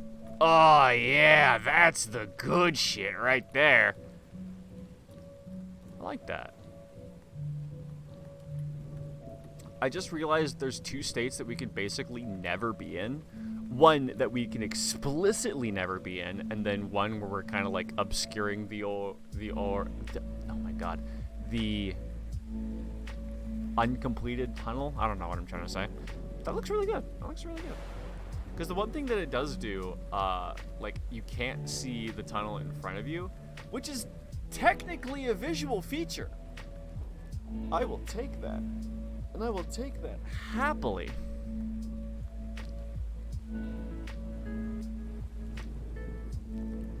Okay, so that completes that feature.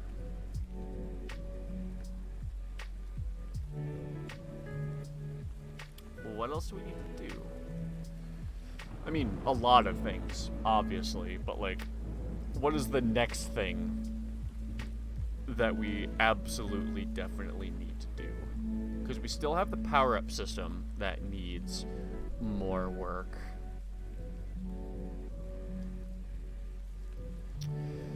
I suppose we haven't moved over hazards to the new tile system yet. We've gotten the red shit spawning, but I don't think that's actually... No, yeah, that's just changing its color. So I guess that's the next thing we want to do.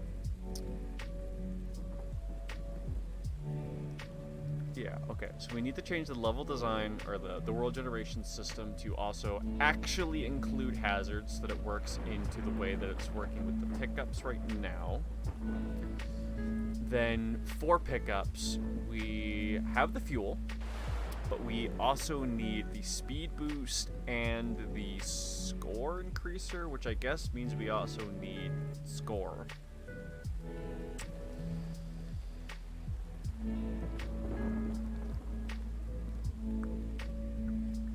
I don't know if I really want an end state. Like, originally, I kind of thought this game was like, you're a space marine, go into an asteroid, try to drill to the center to blow it up. But I'm actually kind of thinking that I might have more fun making this as like an arcade-style game where it progressively gets harder would be... That's a up there feature. I'm not sure if I'll have time for procedural difficulty world generation, but I do think it would be interesting to have it see how far you can go. Because the thing is, the hazards compound on the damage, so I think as long as I make the repair power pickup. Oh yeah, that's another thing I need to add, the repair pickup. I feel like if I don't make the repair too strong.